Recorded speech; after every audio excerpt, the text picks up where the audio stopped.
You ready, Genie? You ready for the people?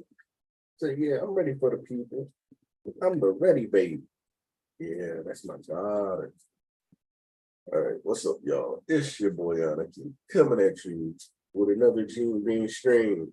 But more importantly, well, not really more importantly, because that's more important than the baby. Hey, don't steal the headphones. Don't steal the headphones. But we got another stream coming at y'all. Once again, it says it's private, so I'm always do what I always do. Double check the settings. I don't know why I keep trying to say that. Little baby, you don't rob me for my headphones. You have officially moved into the grabbing phase. Oh my goodness. Oh my goodness. You're such a baby. All right. So let's see. We gotta make sure everything's a good one. All right, so we left off the All Might videos. Not All Might videos, but All Might kind of getting whooped a little bit. Just a little bit. Ain't that right, Jamie? Say All Might was getting whooped. He was talking mad mess though. We appreciate that. We take that. But yeah. Well, hey, Solo me getting to come in earlier. We get to a lot of y'all be mad when you come a little late. We got Tiger Blaster and Cameron Bailey, and of course, Cameron Bailey's here as always. Yeah, let me get this stream posted. Who's that baby? All right, let's see. Let me get this stream posted in the church so I can get to reading this chapter. Let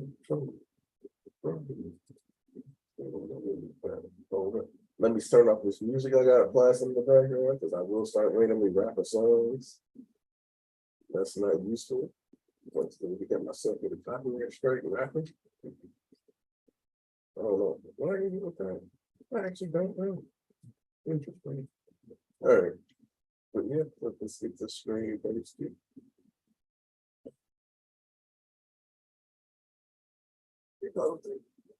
There we go.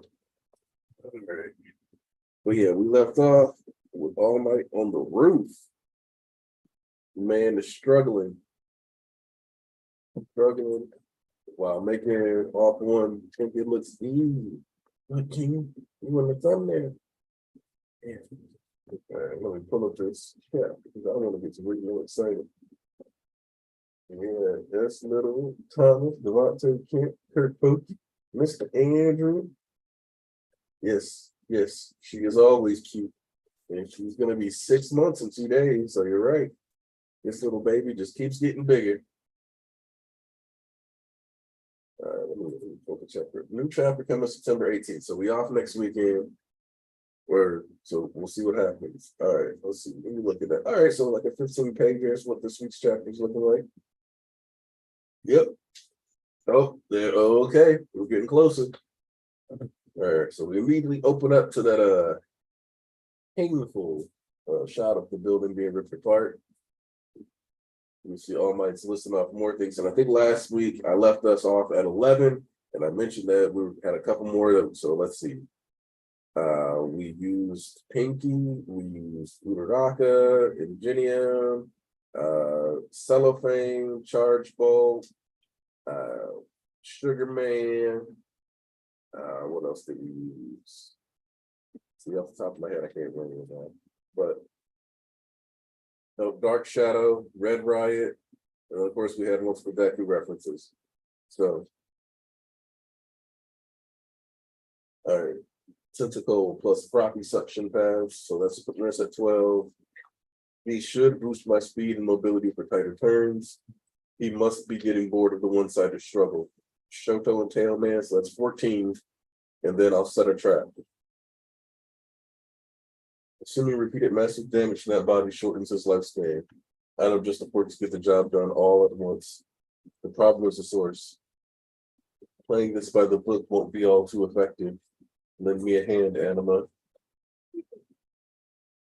Cackling like a mad fool 1 minute. Scampering and hiding the next.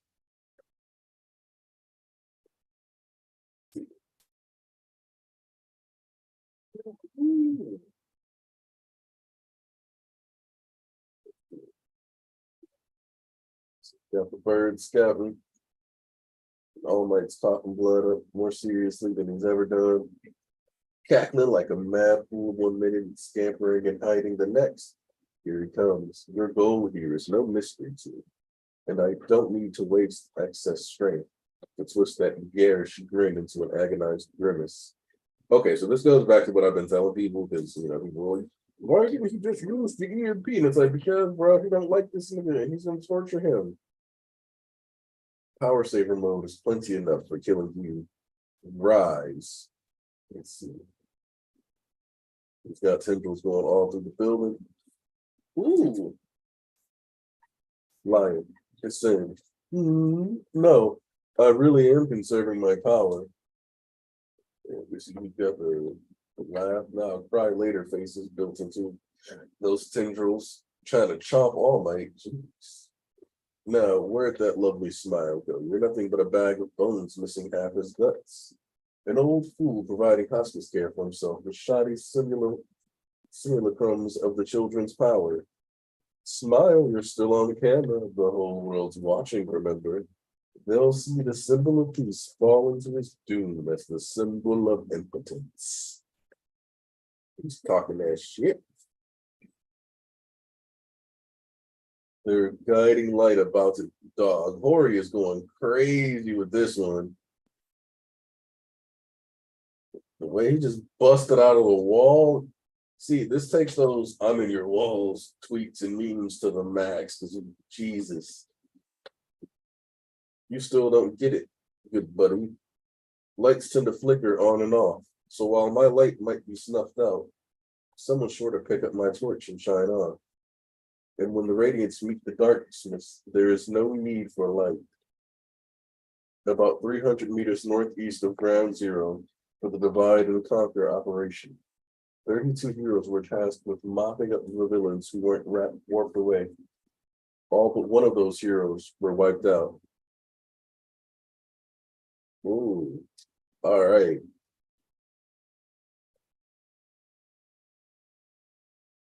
Yuga Aoyama, for you see, my seedlings require flesh. Only flesh to thrive. We need it. Tartarus escaping, mass murderer, and corpse collector. The roots dig down all slow-like. So my fat absorption can't do a damn thing. Show 'em what you're made of, Aoyama. Hey, yo. The fat gum flower? I do believe this is the largest flower on record.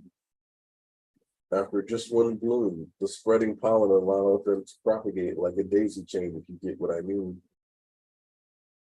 They are veritable extensions of myself via their roots. You've got no hope of escape, traitor. Without your belt, your power freely leaks out, leaving you unable to aim, and your desperate strain only feeds the plants. Imagine that, hoping to fit in, you became his pawn and accepted a power that was ill-suited for your physiology. Put it bluntly, you've led a pathetic, shameful life.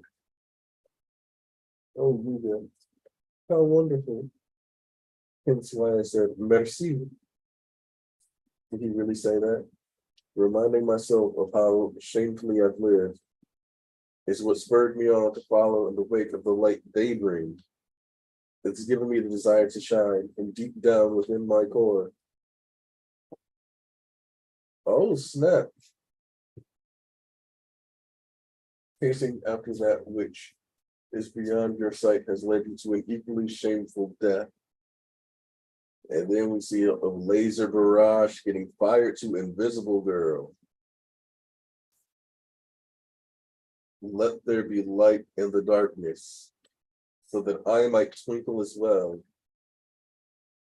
Took you long enough, hero. Warp refraction naval laser. So no, I'm not here to lose all for one. Know this name as you burn away. Can't stop twinkling. All right, all right, all right. I like this.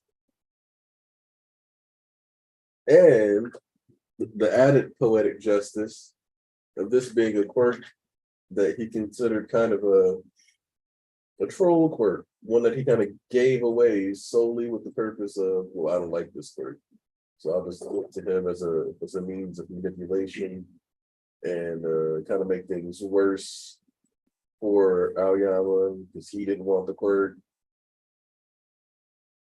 only for it to turn around and be something that actually gave him a little bit of pressure. We know that's not the end. Now all that's gonna do is make it where he's like, all right, well, now I just gotta actually fight you. But you know, it's nice. It's real nice to see. It's nice for him to put in that work. Oh, whose birthday is it? Whose birthday did I miss? Oh, Joseph. Hey, Joseph, it's okay. I appreciate the fact that you let me know. And hey, I understand sometimes things pop up. We got people over. Let's see. Themselves your paper. Go ahead and know if the MHA ends or the stream continues, like they haven't been able to watch the streams. Good morning. Yep. What's up? Good morning, Tunisia. Hello, hello, hello. Hey, Thomas. Hi. Tox tease. First off, happy birthday to Cyber Anime Glitches. Have a great 22-year-old birthday tomorrow. Okay. And we're almost at the 400s. Yep. The 18th is chapter 400. Yeah. What's Horikoshi got playing, Jeannie? Man. You said something big? It's gonna be crazy. All right, y'all. Jeannie said we're gonna have a banger for chapter 400. What y'all think? Oh, absolutely. She's spinning. Okay, so White Despair, Black Hope coming in, and I do like this conversational point that he's bringing up. I do like the misdirect in this chapter, where the initial framing makes it look like Aoyama hasn't been defeated yet, only to reveal a few pages later that the one hero who hadn't been defeated was not actually Aoyama, but rather Hagakure. Which I do like that one, Hagakure got a big moment here. Yes. Two, we see that she dropped the gloves and everything. She was going for full blown like stealth here. But I also like the fact that I guess I gotta ask, like, how do you see this going with what happened to Fat Gun here? What you mean? Because that flower is kind of huge. Do you think he's dead? That's what I'm asking, because like I can't tell if the implication is supposed to be that like that flower that has like his face like fully bloomed or like and took everything, or because it wasn't mouth open until like that specific page where he says, I do believe this is the largest flower. Unless it's like the face is kind of an indicator of who he absorbed into the flower. And if that's not his face, because obviously what I'm hoping. We've seen before right above it in that panel, like Facum is slim. Rather than that face he has when he's fat. That would be a little unceremonious. The only thing that I'm a little worried about is that you see he has a stalk coming out of his back. And then the second flower stalk pops out of his head. Yeah. I don't think he's dead, but he is like a murderer and a corpse collector. So I doubt he'd, let Facum live. Like if he's alive, it's because he has so much to eat, not because Kunita is merciful. Ain't that right, Gene? Yeah. He's not merciful. He's not merciful. Because if this is how Facum dies, I don't know how I feel about that. Like that would be one of those where I'm like, all right, bro, you should have given us a bit more. Yeah. He's been around a while. Even got some time of vigilantes to shine. Like Facum isn't the most important character in the series. He isn't the most focused on, but he is an important character in his own life. Like he is Tamaki's mentor. Also He's Kirishima's. yeah, and for Yeah, Tetsu as well. He was there alongside Deku in the raid as well. Yummy finger. Yeah, like I feel like that would be a very And like when he did it to midnight, I know it was supposed to it like played into like the fact that they didn't know for sure yet. But this one, if we really have Fat Guns being merged here, I'm gonna need some follow-up discourse or some yes. funeral discourse or which I mean, if the epilogue or the final bits of the story is just dealing with all the grief and never agains of the situation, then I guess. But you like biting my finger? You just gonna bite my No. finger? Oh, you're gonna go booty. You fall down. GB. Oh, my heart. I know so precious. Say hi, Uncle Woodrow. So Let me post this my over here. so also though, I think we're up to like what 15? 15, like the quirks. Yeah. Yeah, I think so. So at this point, I'm just gonna pull up class 1A and see who we have left. I was about to as well.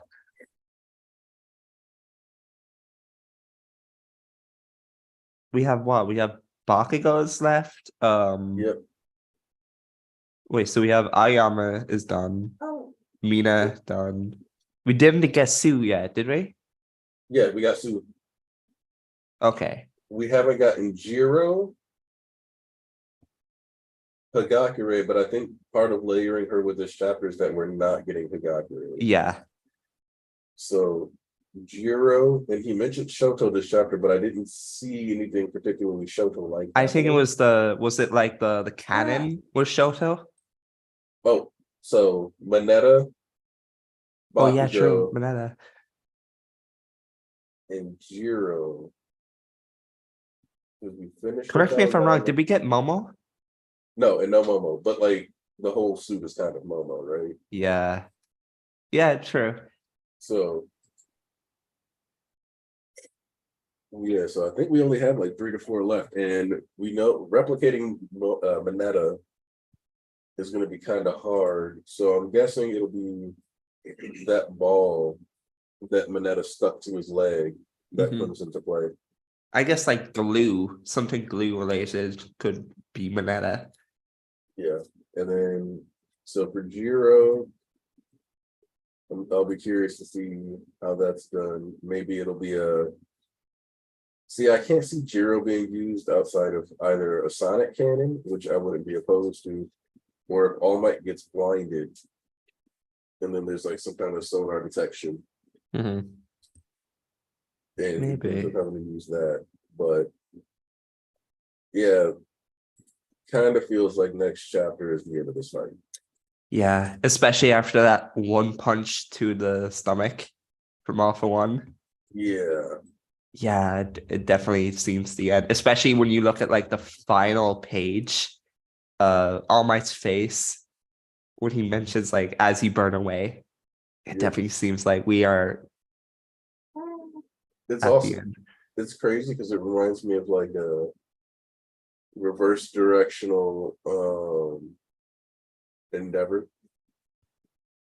You know, when Endeavor like took the Nomu up in the air and it was like as I burn away. Yeah, actually, that's true. Man, can't stop drinking. Also, To be honest, I was never a fan of that name, like Can't Stop Twinkling, but All Might made it cool. And I don't know if that's impressive or just me being just blown away by this chapter. I mean,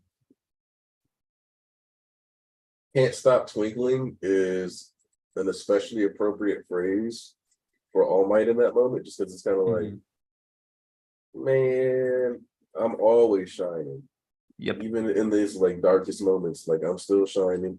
And more importantly, like as far as All for One is concerned, that is that one thing that he'll never be able to quite kill.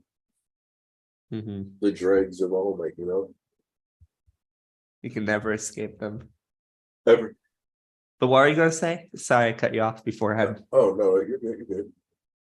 Because I'm also looking at this. I'm curious if. So on one hand, I kind of wish that the Aoyama battlefield had been a little longer. Um, but at the same time, it could have been interesting. But this also seems like Kuneda's power is basically a more violent version of She Mage's. Yeah.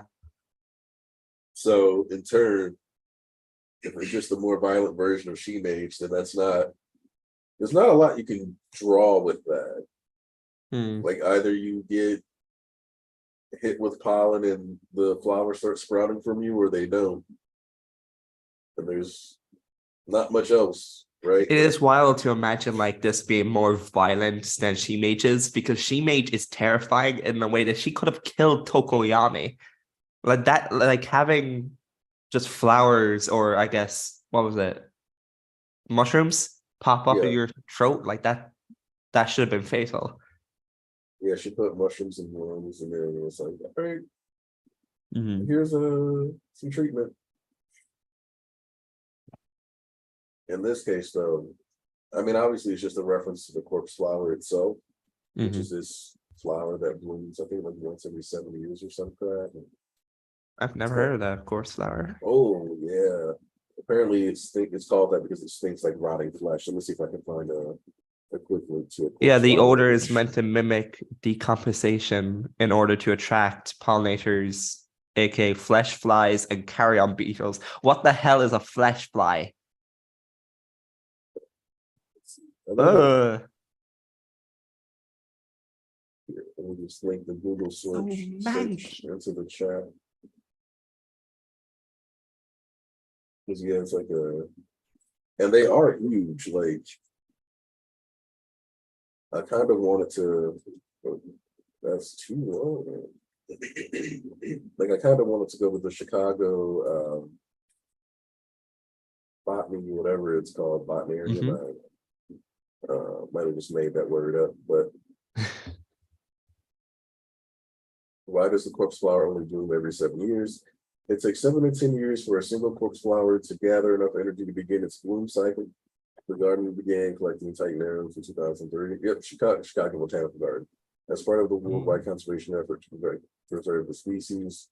Yeah, yeah, they spawn, or they smell like rotting death, and they were supposed to be like 6 feet tall or some shit.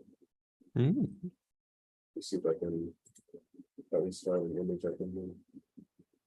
I guess they don't have to be like 6 feet tall, but or that's to make it kind of huge. Oh, let's see if I can post this about it. While you look for that, something I really love about this chapter is like, what was it on page 7, where you see All Might just alone in, Mhm. the snow, like obviously a reference to Kamino, but like later on you see him like surrounded by lights. It's a very good visual because he no longer has the embers of one for all. Yeah, and it was called chapter was titled Organic Mingling Clusters of Light. Apparently that's a reference to a poem, the same poet that did the Deku one. Okay. Yeah, let me find it Also, actually. I've kind of assumed that the everything that we see in these other fights is going to be like an amalgamation of what we experience in the Deku fight. Hmm. And let me just say, if that Deku fight starts in October, it's going to be very appropriately spooky because these faces in this week's chapter are kind of insane. Yeah, the two faces that spawn above All Might were terrifying. Even the all for one face when he's like busting out of the wall is Hmm. unhinged. Okay, I found the poet Kenji Miyazawa's poem "Spring in Ashura." Um, which according to Rukusu may be the reference, which honestly, I like it. Hori has shown a lot of love to Kenji.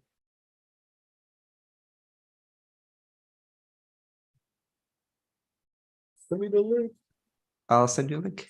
1 second. I'll just send you the image just so you don't click into it and your algorithm gets, skewed. Here you go. I managed to link at least one example of a corpse flower into Into the chat. the YouTube chat. Let's see. Perfect. I'm gonna read this poem. It's the one Yeah. that's highlighted. That's what they think it is. The phenomenon called I is a bloom illumination of the hypothesized organic alternate current blank, a compound of all transparent ghosts. The blue illumination of the karmic alternating current blank, which flickers busily with landscapes, with everyone yet remains lit, such a shortness. The light persists, the lamp lost. And the 22 months which I pursue lie in the direction of the past. I have linked these pieces of paper with mineral ink. They flicker with me. Everyone feels them simultaneously. Each chain a shadow of light. Mental sketches as they are, which have been kept until now. The phenomenon called I is an elimination of hypothesized organic alternating technical. The pound of all transparent ghosts, and the elimination of the karmic alternating current, which moves busily with landscapes, with everyone that remains there. Such a shortness will not persist. They are not lost. The 22 minutes which I received, lie in the direction of the universe. It really was how it is.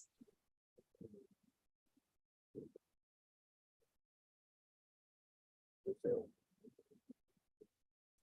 22 months isn't necessarily tied to the length of the story. Because Wait, what's that? I'm thinking about like the timeline of My Hero and what else this poem could be tied to, but to a certain degree, the phenomenon, since it starts with the phenomenon called I, it kind of seems to me that the 22 months may just be like a reference to the students plus like Aizawa. Because it's not really right. Give me something. Okay. This baby sleep. Sleep. But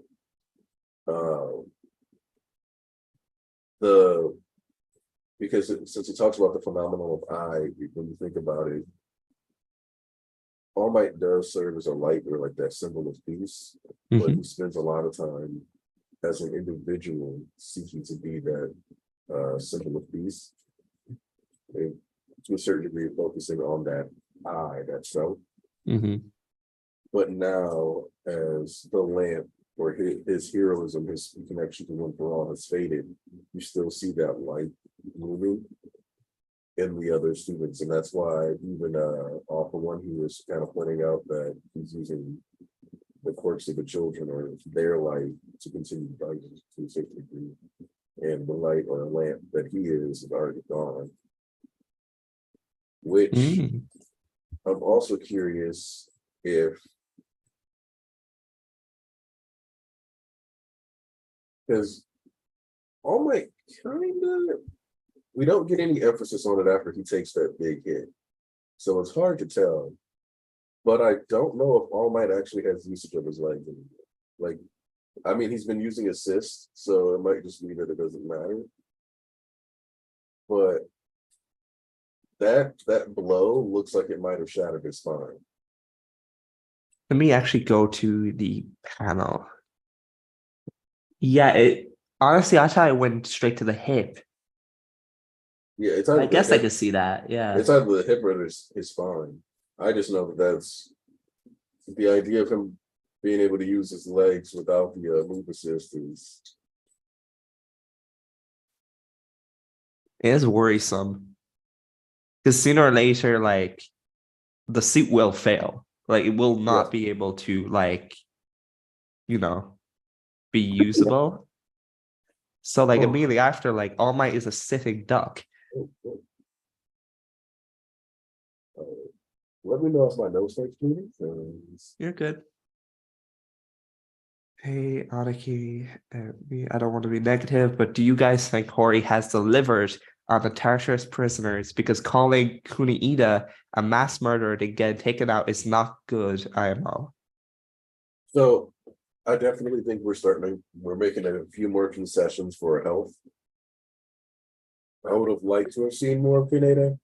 And what I think is going to end up happening is that what we're just going to see is because they kind of gave us the number of heroes who were left at this battlefield, and they said 32. And if only Aoyama's left, then the hope, at least to me and for you guys, I would like to believe, is that when we get to the anime, we'll get some scenes of more people sprouting. Because it kind of looks like he one-shot a bunch of the heroes with his flowers. Which, I mean, if he just killed a bunch of people, because it seems like he killed a bunch of people and then was trying to really rub it into Aoyama before he finished the job on him. Yeah. But I understand wanting to see more of that because it kind of looks like he killed them as soon as they got transferred to that battlefield. Because if I can ask, so we know that the All Might fight is taking place before the Twice clones get destroyed. From when the All Might fight with All For One and the beginning of the war, how long was that, if you can guess? I think we're at about 20 to 25 minutes, maybe 30. Because we can tell like both these like battlefields are happening at the same time. Like the I Can't Stop Twinkling like beam that All Might landed on All For One is definitely happening at the same time with the Hagakure warp reflection. So I am curious, how long has Aoyama been like stuck, crucified? And how long does it take to just completely, eviscerate all Factum? Yeah, because I mean, it literally to me looks like Kuneda is playing with his food here. Also, super chat from Terrence. Look at that super chat. I'm hoping the manga like Team Ups will cover this. This is way too dark for Team Ups. Yeah. Team Ups tries to be friendly and like, haha, what if these guys got to hang out for a Saturday? Like, that'd be cool, right? It falls in between, like, you have the gag manga with My Hero. I can't remember the name of it. Hero Academia, Smash. Yeah, Smash. And it falls between that and School Briefs in terms of like tone. Because Team Up Missions is both like, it can get serious, but it's also meant to be a fun time. So I don't know if Team Ups would ever cover it, because Team Ups, from what I can tell, takes place before the final saga, like around like Endeavor Agency-esque. I do agree that with one of the things, which is like trying to calculate time as a losing battle. Because the idea that Makia was even faster this time. But let me see. I know there's a last battle map somewhere. So, let's see. I agree. MHA, it is shown at the end of the day. Anime time is going to, be a factor. Like the 5 minutes that Deku had for gear shift felt short as hell. Yeah. Compared to how hard he was beating on Drew, but I also kind of agree with, who was it, Cameron. I don't really like how Hori has been, delivering with the Tartarus prisoners. They do seem really, really kind of Mickey Mouse-esque. I didn't really like, what's his name? Let me look up. What's his name? The one who was in Deku Black. Was it Dictator? Yeah, Dictator. I didn't like Dictator. I think Kunita is cool, but he's kind of been everything we could have seen with Kunita just got skimmed over. I would have loved to see him fight all these pro heroes and actually capture them. You know, like see that build up to seeing Fatcom just get completely swallowed by that flower. And I think Dictator, while I don't know if I want to full blown say he was Mickey Mouse, I definitely think he was a perfect example of how, how do I put it? He almost, how do I put this? He's like a sniveling coward type, which is exactly what I would expect out of somebody who's sport just lets through these other people as a human Yeah, shield. I But get that. and what Chess Speedbody said, taking an AP shot to the back of the head will make anybody look like fodder. You're right. You're right. But It's more so I would have loved to see more of Dictator. I think I would have preferred like Kuneda, I would have preferred to see more of Dictator with his fighting style being I use meat walls, get that bum out of here. What's up?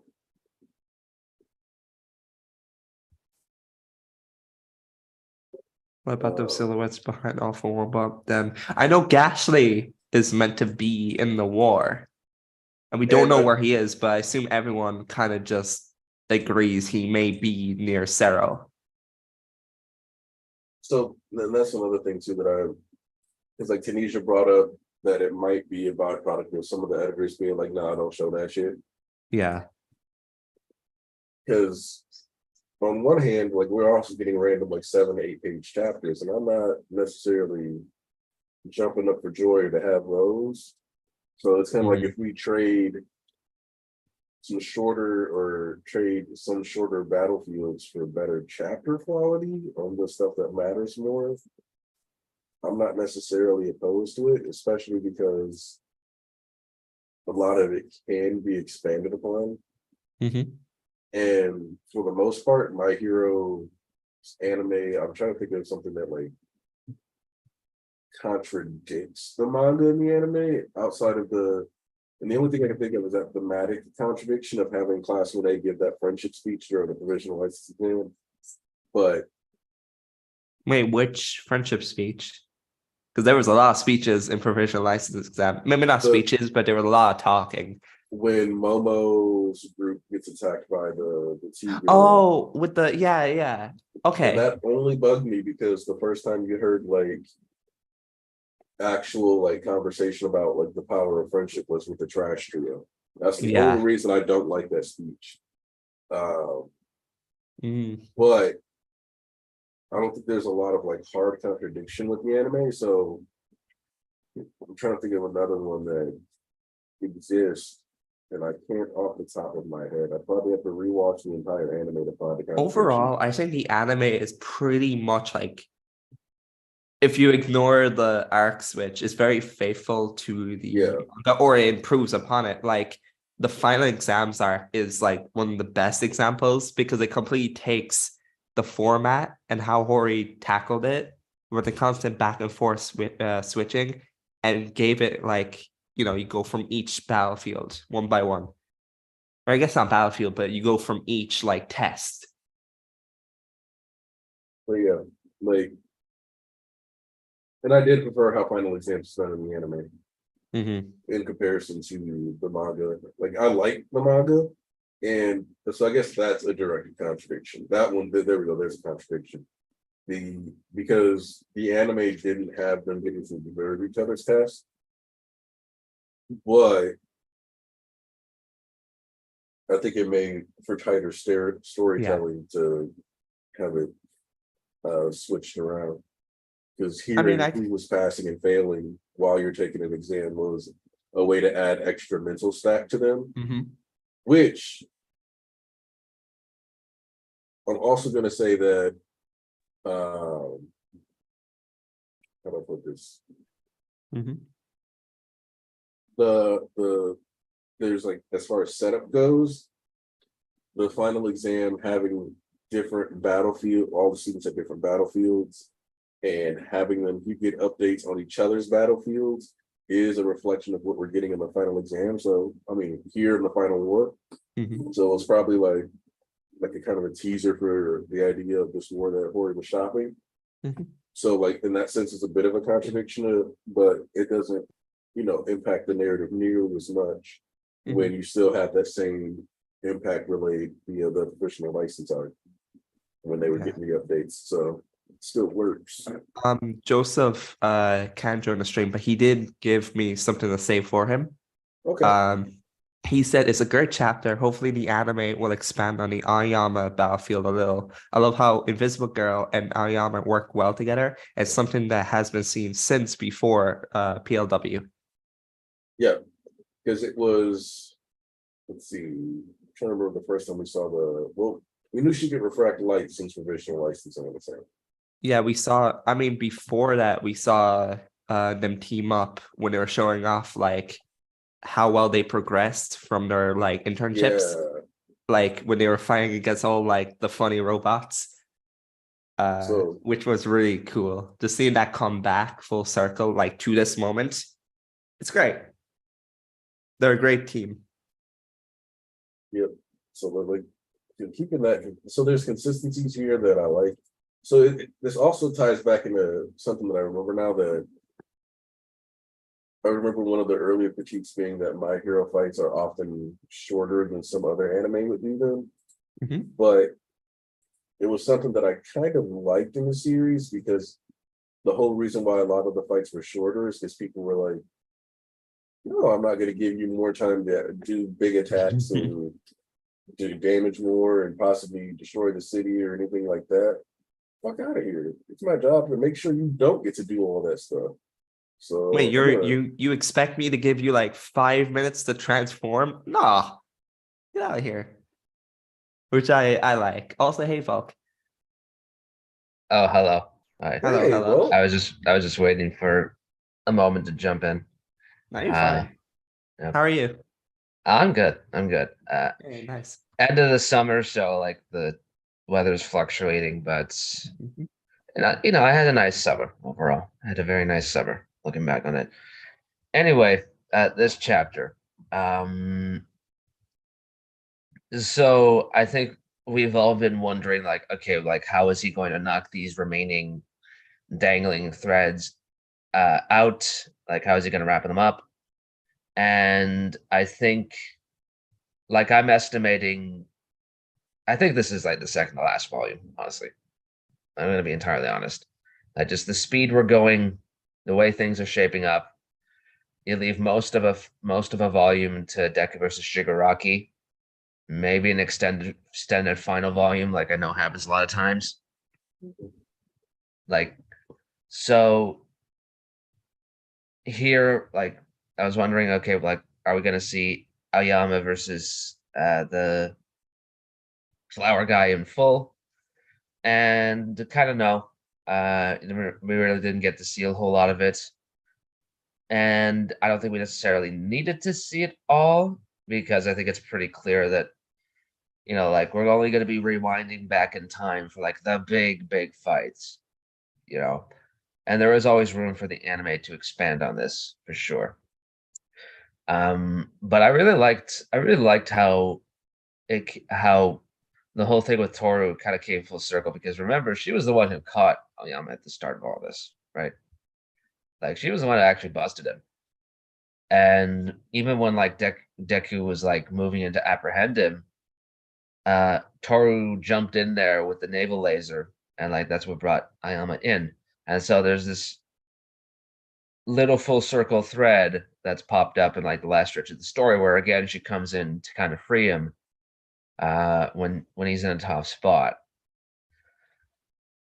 And I really like seeing that. And like there's just so much irony and so much double, triple, quadruple meaning to like everything that happens in this final arc. Like, yes, All Might is fighting All for One with like all the quirks, because all the mechanical replications of the class's quirks, because like that's what he knows, but it's also symbolizing his mom with them. Yes, yes, yes. But also it's a way for Class A to continue fighting against All for One and still be kind of like his main opposition, because really they are the main characters of the story. Like I know people have expressed frustration with them and like they like being with the adults more. And I was like, here's the thing. It's a school focused series. So of course the adults who are fully licensed, trained professionals are gonna run into conflict and battle more often. Like that's the thing. That's why people like hanging out with the adults.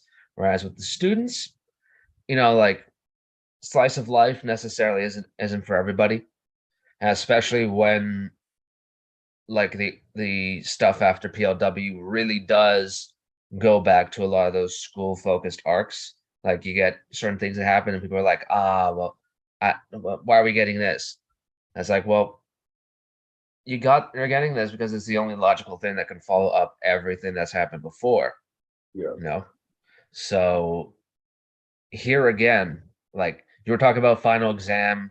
Um, I I think this final arc really connects to all of their training exercises, like joint training, at the very first one they do, where like Bakugo went crazy and like almost got Deku killed.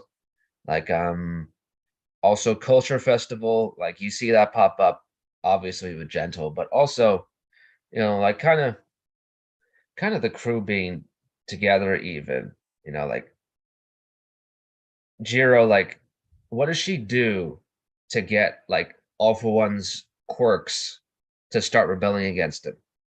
She uses the power of music, which she thought was like this kind of lame thing, but in the Culture Festival arc, you get a flashback to her parents who are like, no, well, doing what you love is your own way of being a hero. And so doing what she loved has steadily caused All for One's demise.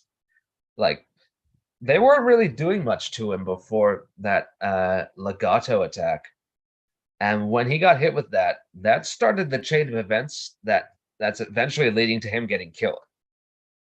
Like I don't think people fully appreciate that. So anyway, yeah.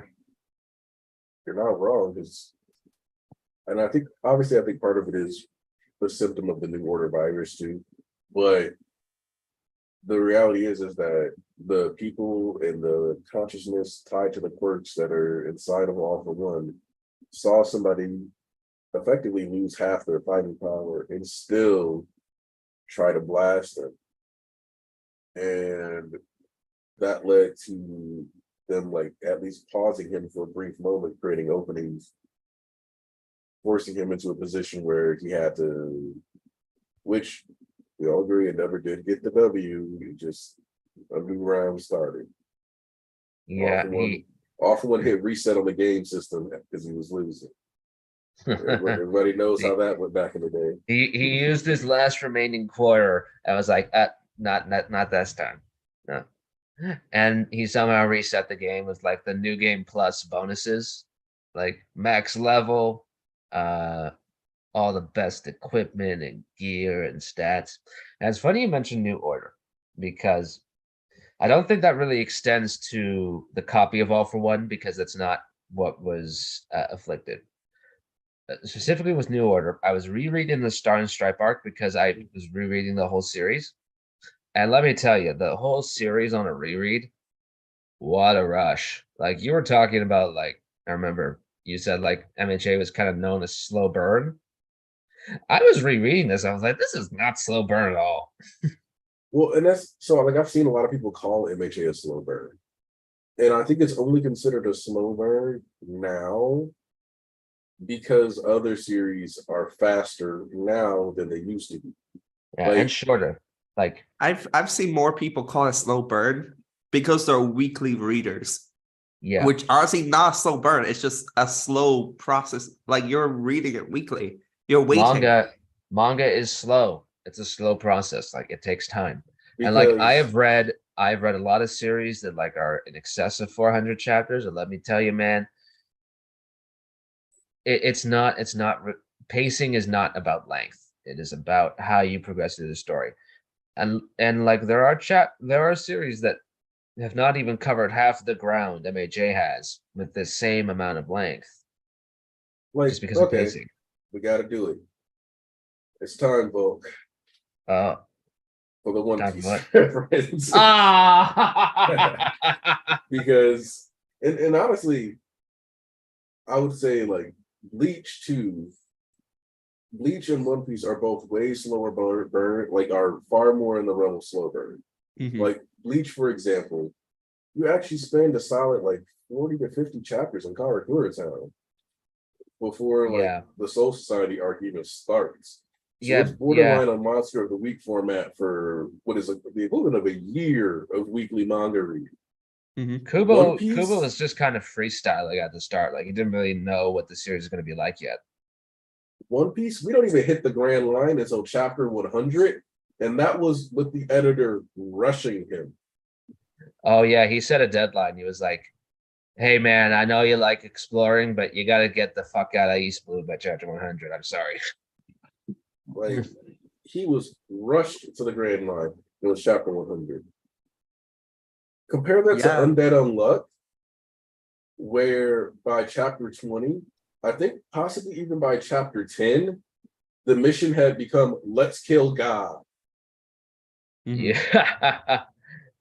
Yeah, Undead Unluck went full JRPG, and I love it. Oh Like, wait, Reverse Mountain was 101. Oh my god, you're right. It was 100 chapters. yeah, hi, you waking back up? That's that. Oh my god. Yeah, like so.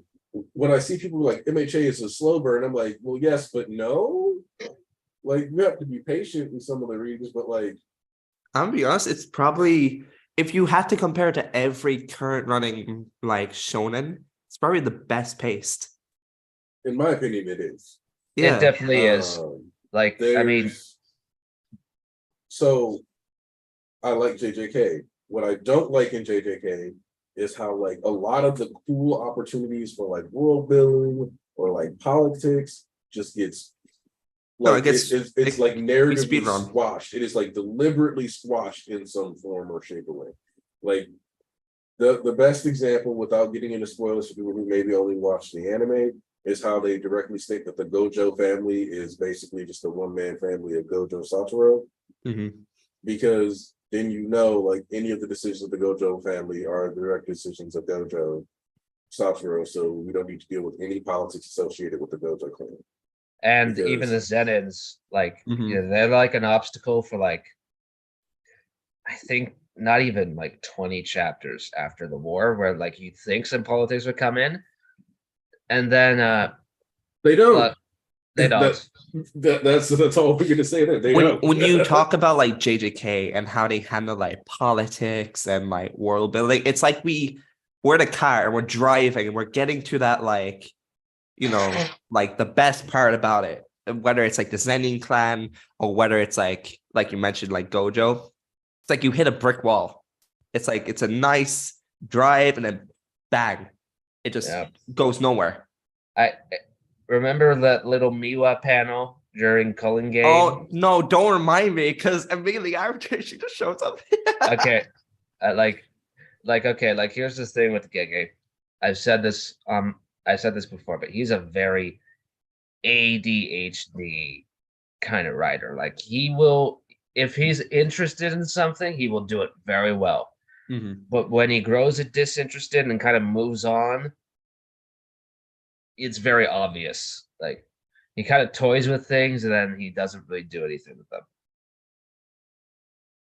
And now I don't want this to be a JJK dunking thing, because like I do still like this series, but I think if you're going to compare it to like MHA's world building, like there is a bit of an argument that maybe like, oh, they kind of put politics to the side in MHA, but they kind of don't.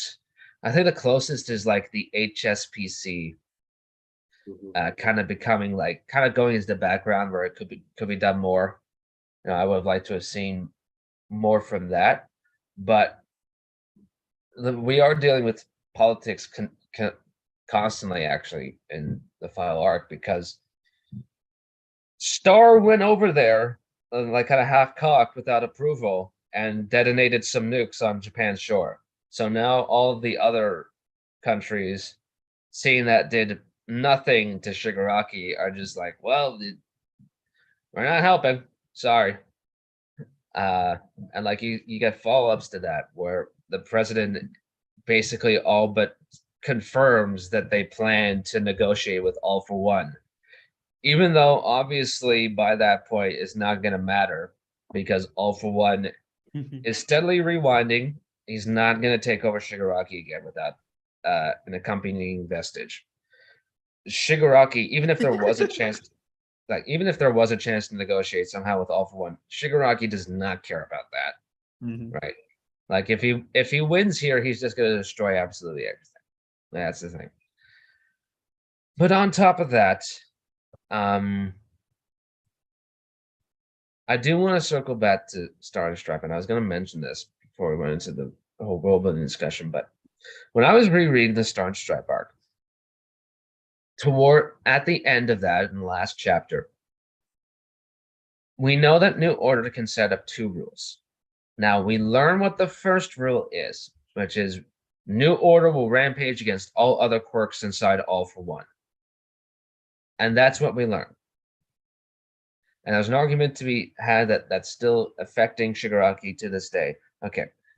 But here's the interesting part. When All for One speculates that Star and Stripe devised a second rule that prevented herself from being transferred to a person already with a quirk, we never get confirmation if that is actually the case. Because immediately after the New Order starts to dissolve, and like we get no follow-up on what that second rule actually is.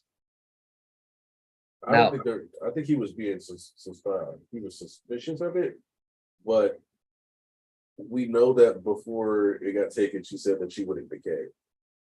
So unless she created a second rule while it was being taken, I don't know how, like, what rule she could have done. Well, she could have actually, because when the quirk left her body, right? Like she started to decay. Specifically. So like an All for One said, like she might have set up a second rule. So I think that second rule is gonna come back somehow.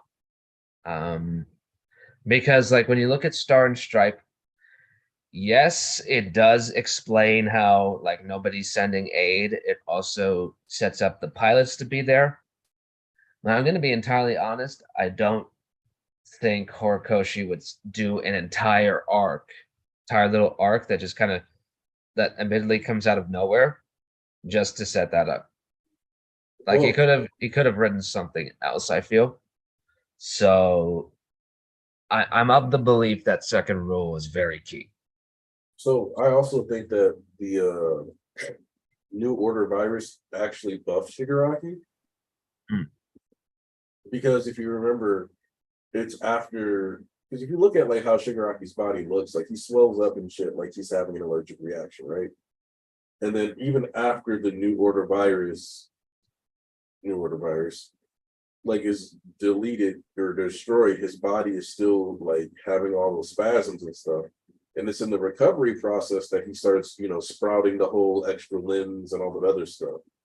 So it's like a lot of what we see coming from this body, we saw no real traces of until after the New Order thing. It's like that pushed his body to the next level because it's like his body adapted to be able to deal with quirks destroying his body.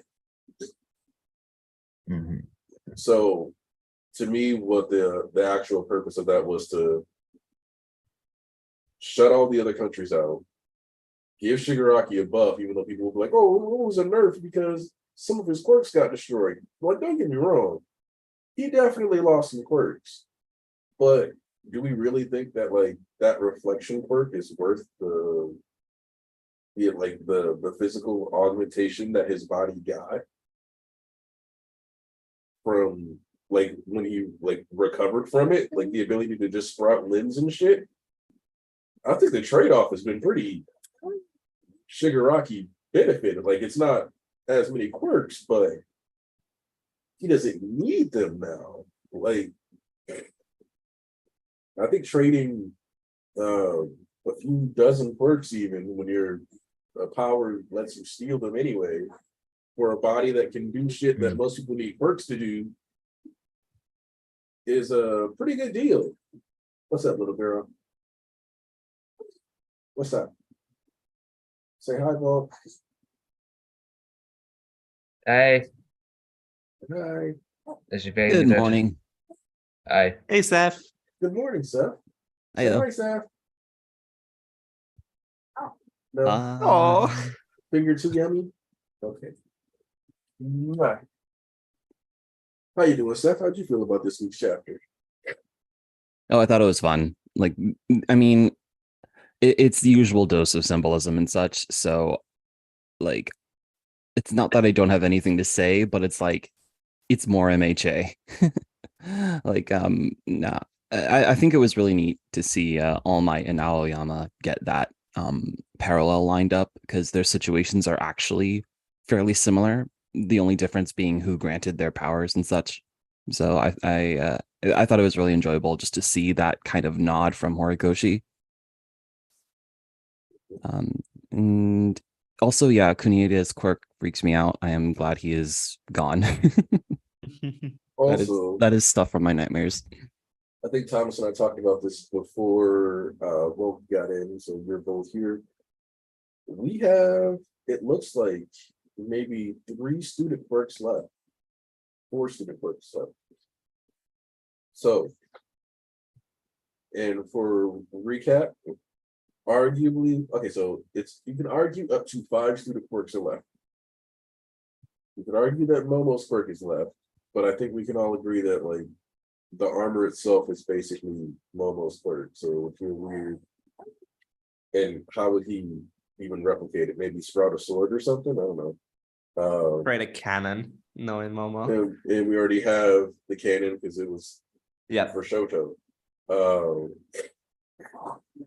So the students left who it kind of makes sense is Jiro, Bakugo, Hagakure, which we got the Hagakure moment this chapter, so I don't know if we're actually going to get him replicating Hagakure's invisibility somehow. And Mineta. Everybody else has been referenced. I don't think it'll necessarily be invisibility. I think he's gonna copy her like kind of light refraction move because that feels like something that Bit feels more like something reasonable. a bit more reasonable than actual invisibility. Because if it was actually invisible, I mean that's some advanced tech. I know the Hercules car is very advanced, but I don't know. I don't think MHA is quite there yet in terms of Would a Hagakure like attack be like solar flare? Yeah. That's Like the some most I can light. see happening. Mhm. Yeah. I mean, it was a car. Just turn on the headlights. I mean, All For One faces this chapter, man. He's like okay, like we make fun of him all the time, but like he's a scary dude to have after you. Like genuinely. Like when he's like just crashes through the wall and he has like this kind of like this nightmare face, it's like, geez.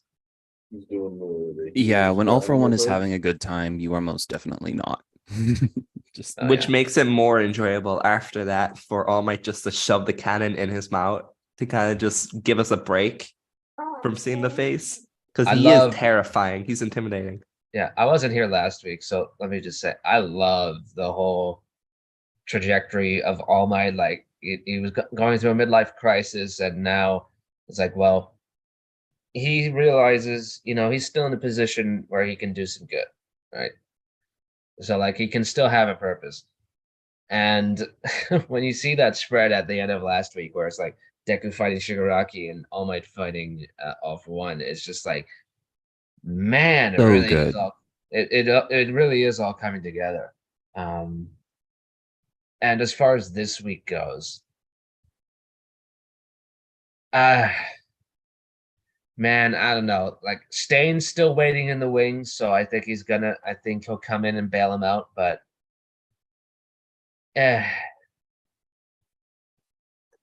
Mm. like I like tough. this fight, but like I don't want him to die here, Like, I mean, it's tough to call because like living would be.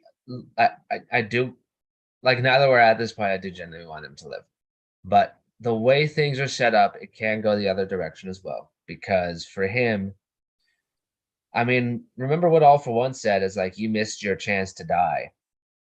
So, and that was like immediately after that fight.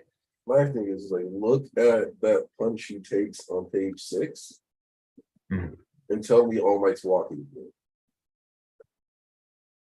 I mean, Gran Torino is like a giant hole. Is it hole in his solar plexus, and he's somehow alive. I agree, but like that blow that he took is exactly in the area where his iconic injury is. Oh So yeah, I feel like that added to the pain. Like because like Aniki mentioned earlier, this could be the end of All Might walking. Even if he does live, he's going to be wheelchair bound. Because I don't Oh, see him just getting up and walk. I mean, So the thing is though, is that I want you guys to kind of zoom in. To me, that like blow, it looks like it landed lower than his torso. His balls, they're crazy. Like no, it looks like it landed like towards his like lower back, Yeah. or like even in the middle of his hips. Like it could be his balls, but like it's more like it's supposed to be like a hip shot or something like that. Yeah. And wait, it are could we mean, talking like- about All Might or Gran Torino now? All Might. It could just Oh, be okay. weird proportions because it's at the end of the day, it's like as far as people saying that, like, oh well, like Iron Might kind of disproves what he was saying at the start. It's like, well, he looks like he. But like what It All looks Might like he's said at getting- the beginning, he agrees now that was wrong. Like, I mean, Hawks and Endeavor lasted a lot longer. I know they were like, I know they had help, but at the same time, well, I mean, okay. Endeavor straight up won. Like actually straight up. Like AFO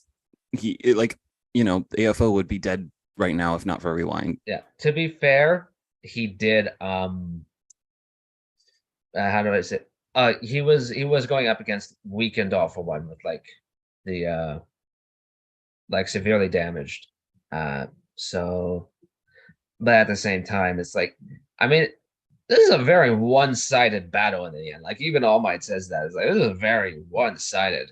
He's really just exploiting All For One's need to torture him. And him I think specifically. he's surviving on sheer luck. He's surviving on luck and experience. And here's another thing that people don't realize, I think. All Might used 100% of One For All and raised it to the level we got for like 40 years. And Deku right now, he can't use 100% yet, like straight up. He has to use a portmanteau of different quirks to achieve the effect. 120%. For All Might, he was doing full 100% for all those years and continuously raising that bar. So his body's even more durable than Deku's now. Deku's is even now, even after like he's been so injured. Like if this was anybody else, they'd be dead by now. Absolutely. Like I think even Deku himself would be dead by now. It's just that much of a disadvantage, even with all those machine parts.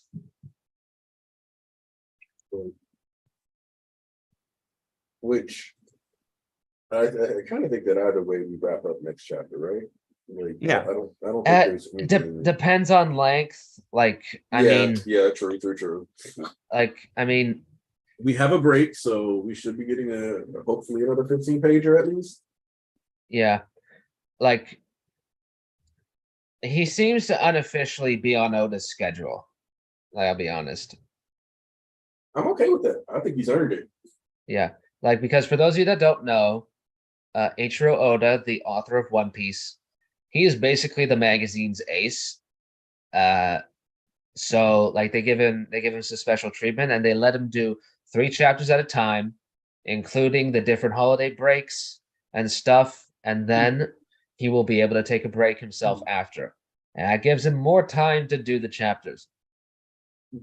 Right now, the way Horikoshi's schedule works, it's very much the same. It's very much the same. I think he's unofficially on Oda's schedule now, which I'm gonna be honest, if he's not gonna take an extended break, that was the best we could have hoped for. Pretty much. Yeah. So I mean, like, what? His art Who is else? insane. Like, really, who else has really been like there for like a substantial amount of time? Like even Gege, who's got the third oldest series in Jump right now. And before people bring up Hunter x Hunter, yeah, before people bring up Hunter x Hunter, Hunter x Hunter is not coming back to the Mad Magazine. I'm gonna be honest right now. Like we got some leaks a little while back that like kind of indicated that, you know, it was kind of taken off the main roster. So I'm pretty sure that's going to move to a different publication, maybe Jump Plus or something. Or V But Jump. anyway, yeah, like Horikoshi is like, he's done this for like over 9 years. That's pretty substantial. You know, like I think because we kind of were there when it started or was early days, we're not fully processing yet just how freaking old this series actually is, how long it is. See, You know, I think it also comes down to like what you've had happen in your life since starting this series. yep. Because I started in like 2016, Mhm. and like obviously, you know, when I have a kid now. But so I was like, but I wasn't in like college when I started, and I wasn't in like school at all. So it's kind of like I've just had a bunch of different versions of adult life shit happening since I've started reading My Hero. Whereas maybe if you started this in high school and you're in college now, it doesn't feel like you like had as much stuff happen. But I especially think anybody who's like done the college to adulthood transition or has hit that adulthood transition while keeping up with the series weekly is like realizing like, no, this has been a lot of time. Like, I mean, My Hero dropped when I was 14. So I went through my entire teenagehood and then adulthood reading My Hero. So I've been through a lot as well. So yeah, I agree. It definitely depends on your perception of time. Because let's be honest, especially with COVID, a lot of people are kind of just returning back to status quo. Even now. COVID was our time skip arc. It really was like, you know what? We were the Straw Hat Pirates. but man, I was in like I'm married with a kid, and when I started, I was like single. I dated other people, they sucked, and now I got the best. And GB, yeah, I got the GB, yeah, GB, who's that baby? Yeah, that's the smiling baby. So I have a question for everyone. So if you weren't on Twitter, I know Aniki wasn't. Bakugo had a very prominent time again. what And happened? specific, it was because people geez. wanted Bakugo to No, team up with no, Deku versus no, Shigaraki. no. I was going to ask. So we know Bakugo's coming back. And we discussed in detail about like how do we feel about it, like what do we think he's gonna do. It If sucks. it does suck. If All Might continues against All For One and they go, you know, a few more chapters, maybe 10 more, do you think what people were saying about Bakugo joining All Might will come to fruition? Because I really want to get your opinion. The idea of Bakugo saving All Might is kind of unhinged to me. It's kind of lame. It's kind of predictable, which is why I think it's going to be Stain. Yes. Like they keep teasing, I mean, when Stain gives him the information about Shigaraki's early completion, he's like, look, you're gonna have to come for Stain, the hero killer who's killed like 40 heroes or however many was. Mm-hmm. So technically, Stain going out in one big blaze of glory to further wear down All for One and save All Might. That kind of brings that full circle, I feel. Mhm. Oh yeah, that would be like Stain or however pins down AFO, and then All Might has to, off them both. I'm kind of looking to see. So I don't think okay. This actually kind of cycles back to one of the things that I was bringing up when I asked you guys about the student quirks, because we saw a cannon kind of get used for Shoto here. Mhm. So the question is, if the cannon isn't for Bakugo, what is Bakugo? Because there's Might no way be- Bakugo isn't getting representation here. Like we all agree with that, It's right? gonna be like Oh. Doofenshmirtz from Face of Herb, where like there's that one button that just explodes. It could be cluster, it could be a P shot, it could be a lot of things. Know what? It's gonna be howitzer impact. It has Mhm. to be. Because I think that's like his signature move. I mean, it's the one So- move he was using ever since Sports Festival. So yeah, Yeah. I agree. And as far as Bakugo, like it's not just the All Might fight. It's like people want Bakugo to join in Deku versus Shigaraki. And I know they say that because that was the original plan that got scrapped way before. Way before when the series was a lot different. I know they say that because of that. I'll tell you this right now. And it's kind of stupid. The way things are set up right now. Like, let's be honest, Bakugo is going through surgery, and even if he does wake up in time for Deku versus Shigaraki, and they're going back and forth, Bakugo can't keep up. Bakugo is strong. He's really, really strong, but I don't see him Yeah, and he being already had anything but a liability. But Yeah, I and do he see him already pulling had- a Vegeta. Yeah. It's funny you mentioned Vegeta because this whole thing with Shigaraki is like beat for beat, like Cell from Dragon Ball.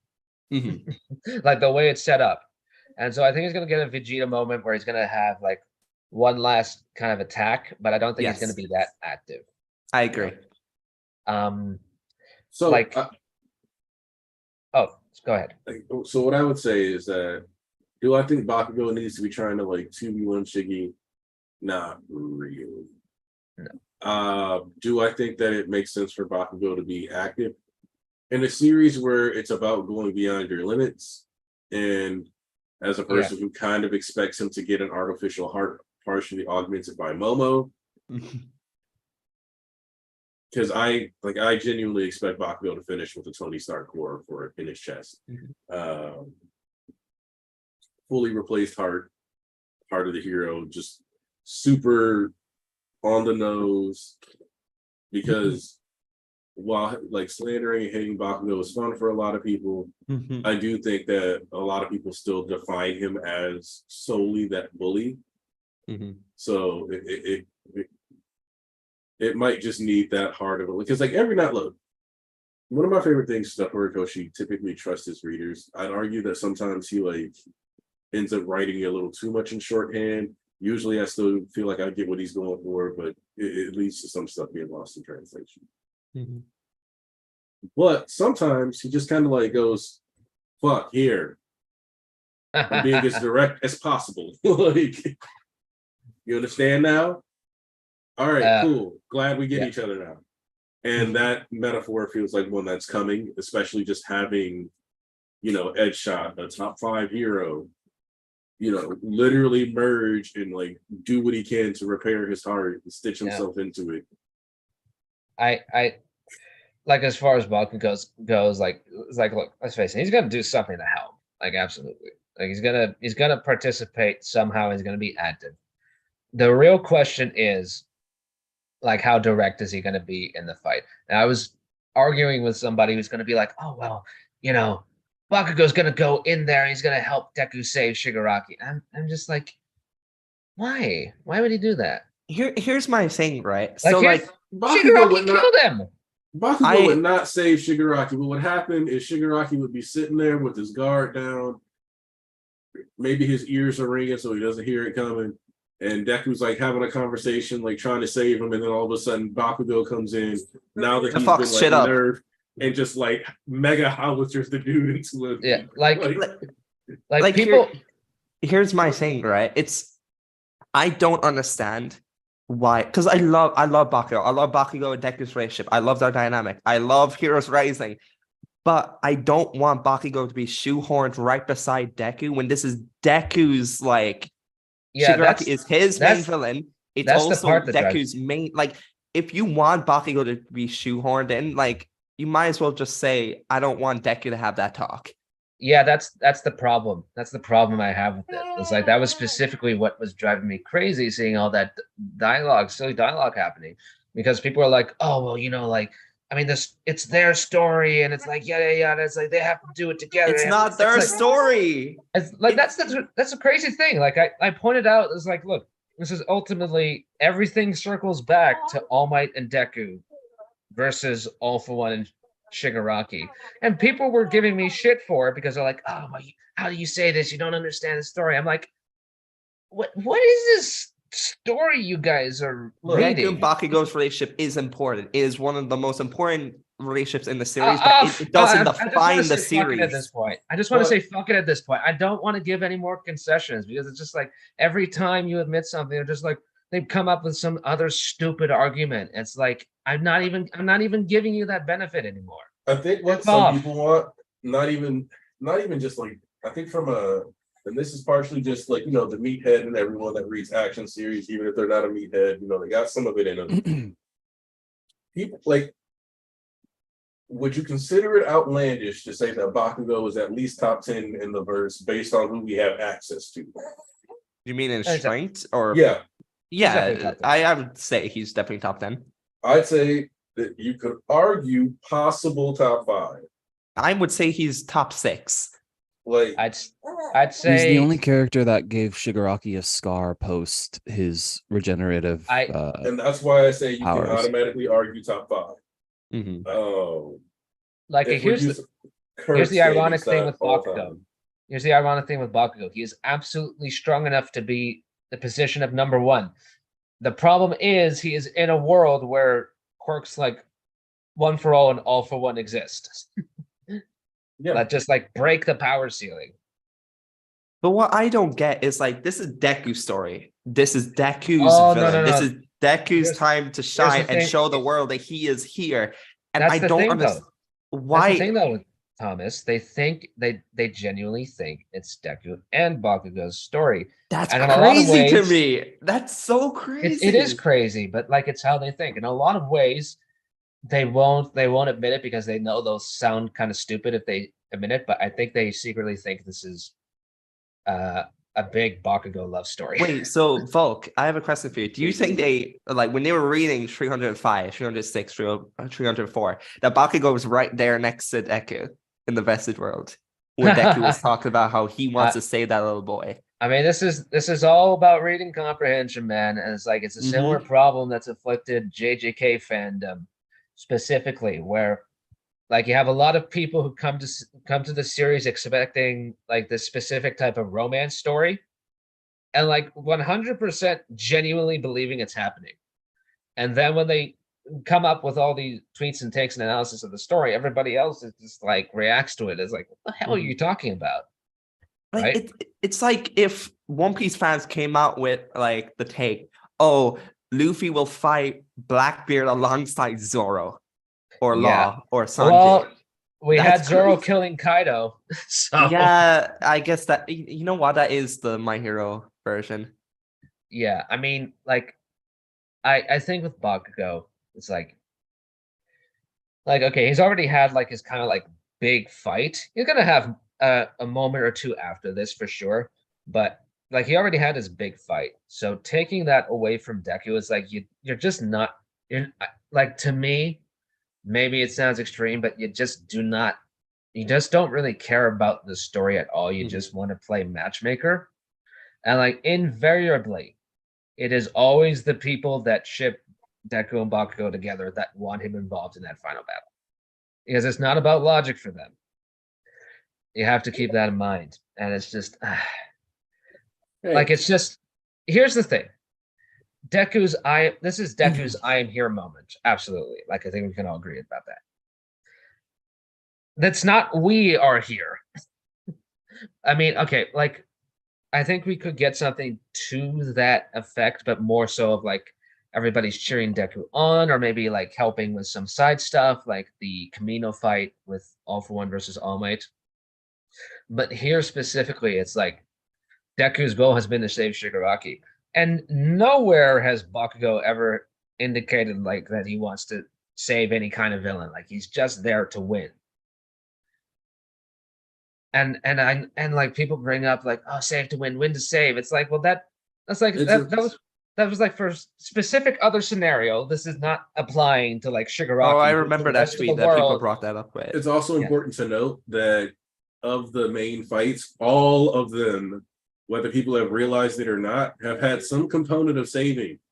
Yeah. In fact, the only fights that have been like condensed or skipped have had no component of saving. Yeah. Mhm. So, like, barring like the All for One fight, which even then that was kind of like Endeavor's rising up and saving the kids, sacrificing himself to protect them. But like, if you look at what's going on with, Dabi's fight, part of that was his family trying to save him. The Toga fight, yes, she dies because Uraraka is trying to save her. Mhm. All Might versus All for One, like it's basically All for One centric fights don't have the aspect of saving. So if you really want to argue that Bakugo gets to fight anybody, it's this All for One. Can I also be like 100% honest? Because I've seen people bring this up on the timeline. I just want to comment on it. So I'm all for people analyzing this arc. I love how people are like stepping away from being negative about it and like actually looking at it and try to derive like, oh, maybe there is more to this. But I feel like it kind of brought the wrong idea.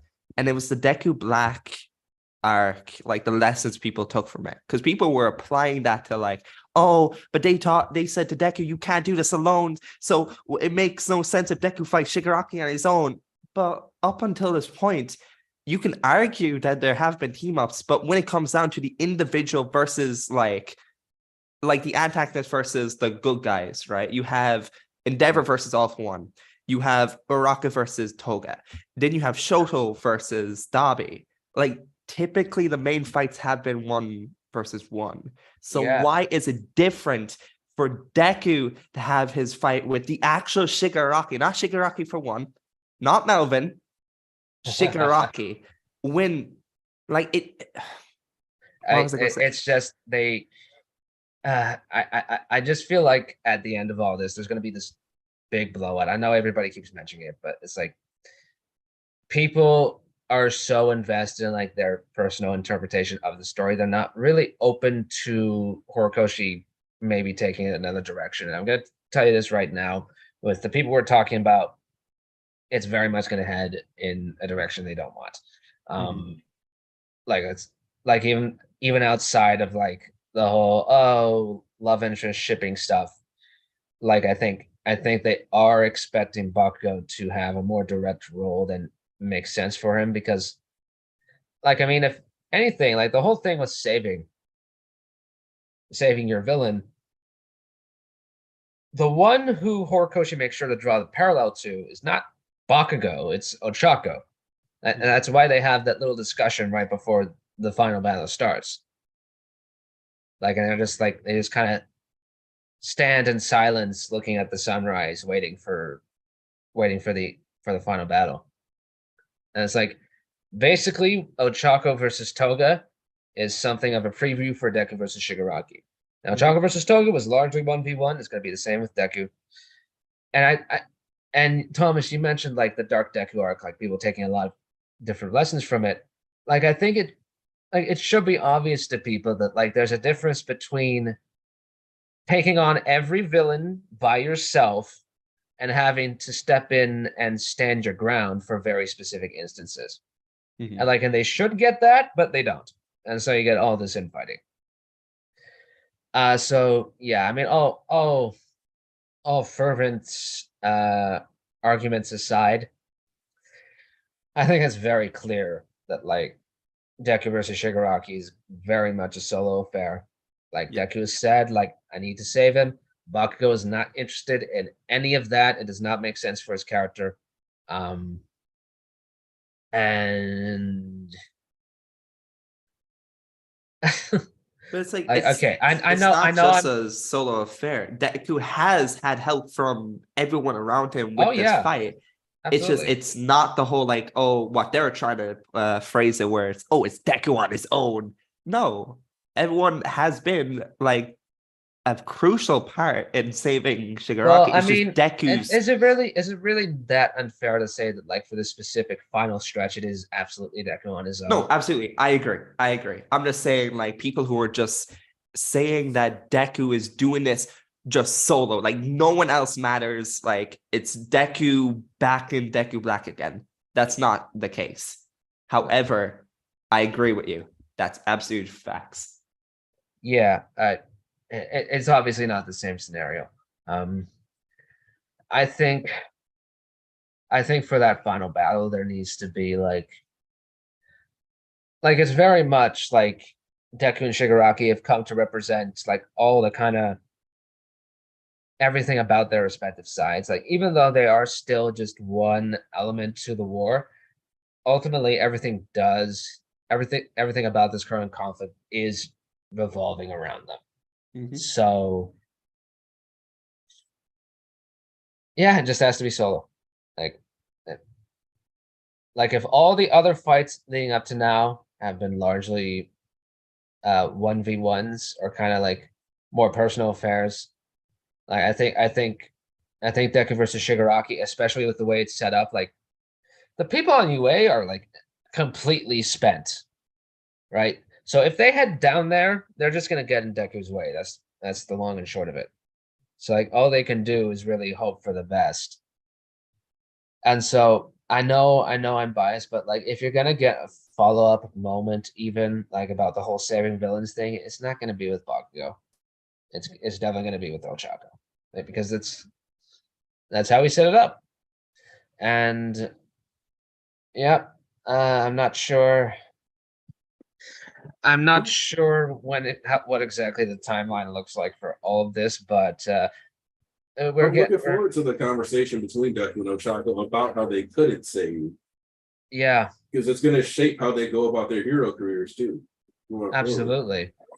And especially if my little theory is correct that they're going to be like they're going to be a hero team in and of themselves.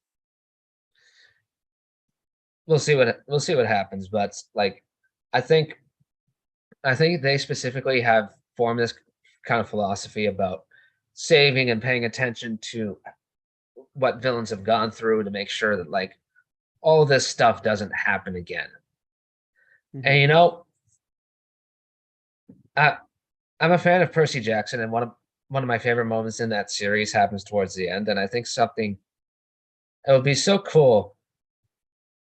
And this is just me like just rambling and just speculating, but it would be so cool if at the end of this series they like offer Deku some sort of like honorary position to shoot straight to number 1, and they're like, oh well, you can we're gonna give you special privileges, you've earned your keep, you're gonna do yada yada yada. And it would be so cool if like Deku turns it down and it's just like, look, before I can really do all of that, A, I still want to go to school, and B, we have to address some certain problems that kind of led to all this, like, because like I think maybe we don't see it directly, but there has to be that conversation where the hero side has to realize that the way they went about things is how this all happened in the first place. So some major things need to change. Big points for the Percy Jackson shout out, and that's collecting child support for the villains. I'm here for it. Man, it's been a while since I read The Last Olympian. Now I kind of want to. Oh, got me any fingers? Okay. But I definitely think that there has to be a call for systemic change. And I think that even without Shigaraki being saved, we already have Deku's argument, because one of the most clutch players in this arc is Gentle. Yes. So I think whether Shigaraki lives or dies, he's going to be the biggest turning point, kind of like an upgraded Gentle. It's Gentle and Nagant. Really. Yeah. I mean, like Um, Nagant, like, I mean, for a series that gets criticized for portrayal of female characters, I'm gonna be honest, they've really been stepping up for the past few years. I'd say ever since POW specifically. I like the thing with Nagant is All for One kind of used her and tossed her aside to like get to Deku. And then she comes back specifically because she was toyed with and she's the one who really ruins his plan to get One for All. Like Yeah, it's because her. when Deku was most vulnerable too, like from across this country, basically, mhm. she disrupted Shigaraki's momentum, which gave Deku more time to catch his breath. So all around, she hey, Oh, uh-oh. It's also what makes All for One like start really getting pissed off and screaming at the vestige side of him. And that like because Shigaraki and All for One are kind of like it's kind of all emotional and psychological that lets Shigaraki kind of take him off guard and finally gain real control of the quirk. So like she ruined his plan, absolutely. Cameron said in the chat, "Hey Church, would you guys like to see the first battle of All for One versus All Might, or keep that as a mystery? I would like to see it be kept as a mystery, kind of like the battles in One Piece or Naruto." So personally, I'm fine with it being a mystery, but if we ever for some reason got a prequel series that centered on All Might, I would love for that battle to be the end of that series. Which technically we've already gotten a prequel series with Vigilantes, but you know what I mean. I think the end of that series will be meeting Deku. I think that would be the end. That would kind of, Oh, have we not I would streamed love since that. Black Clover got moved out into a different magazine? We streamed last week. Wait, what you mean?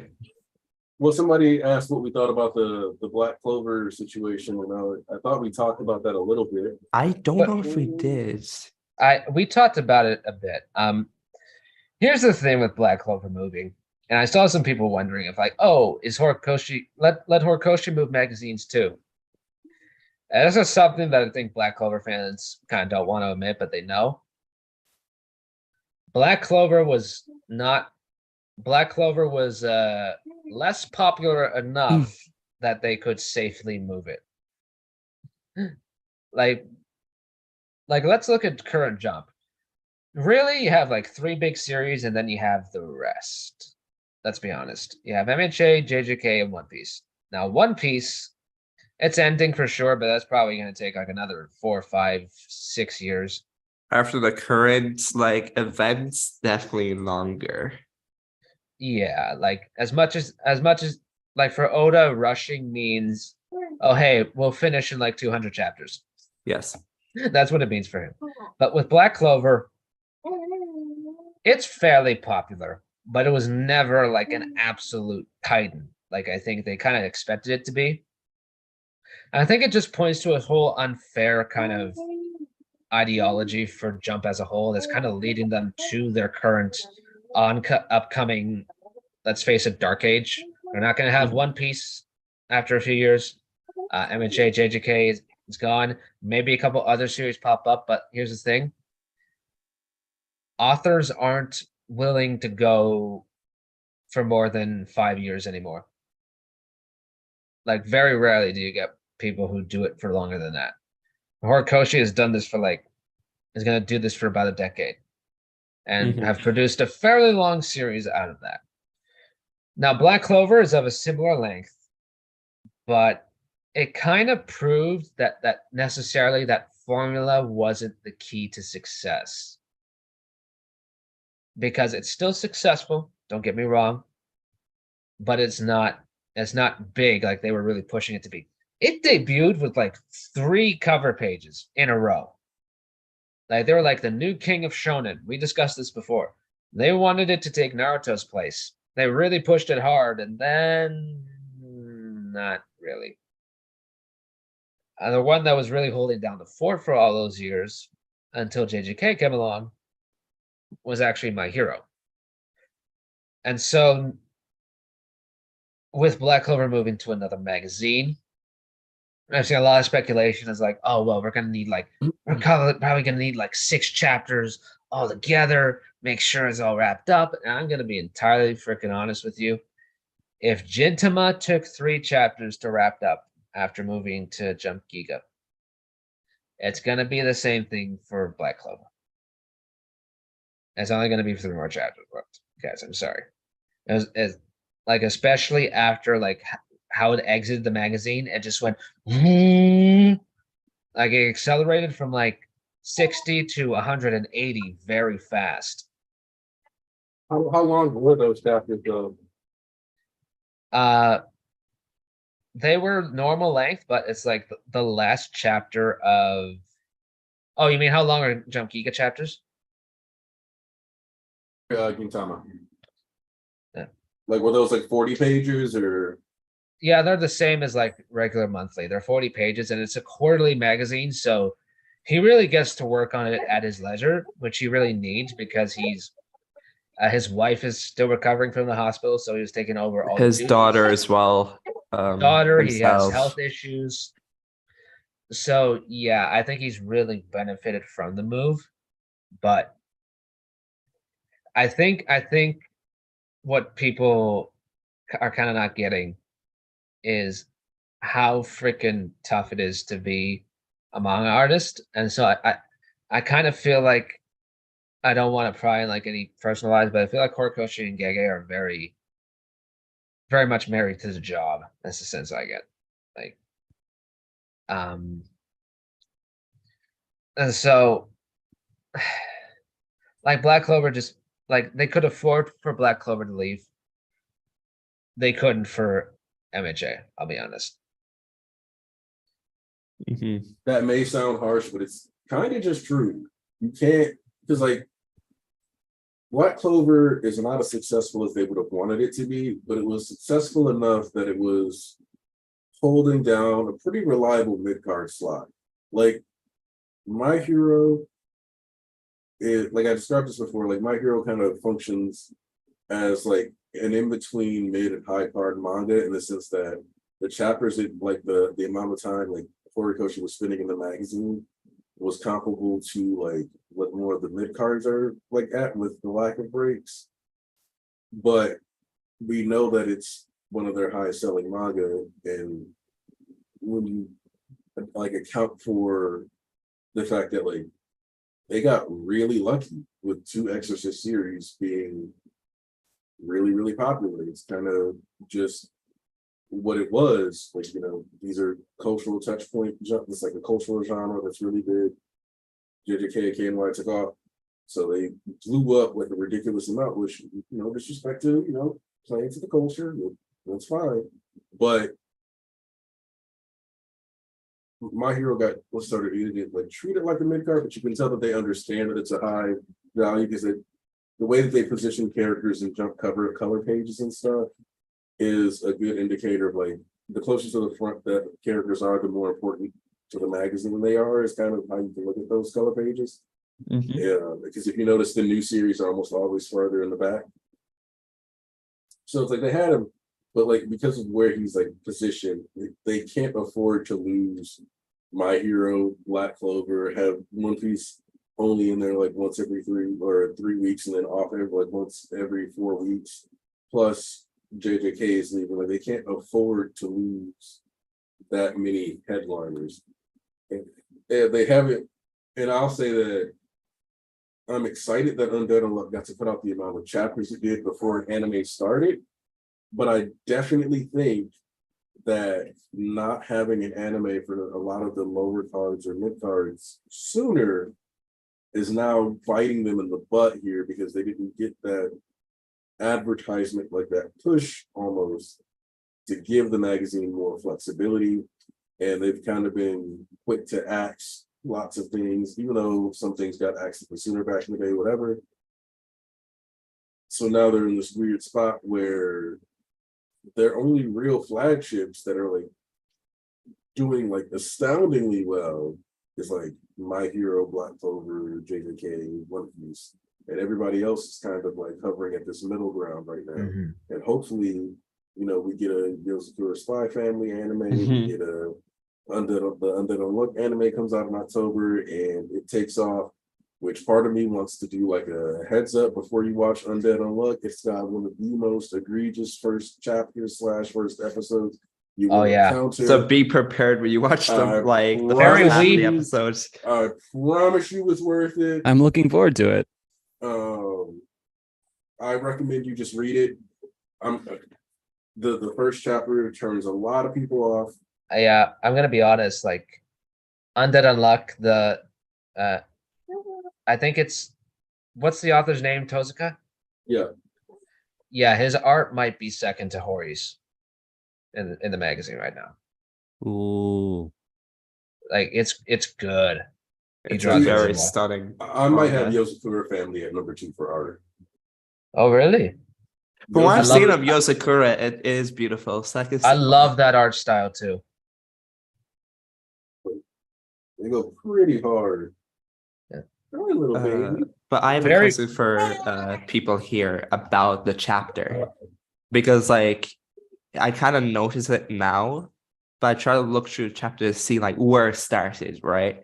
Or why it's happening. So on the final page, you see all of one's face, but you see cracks on his like cheek.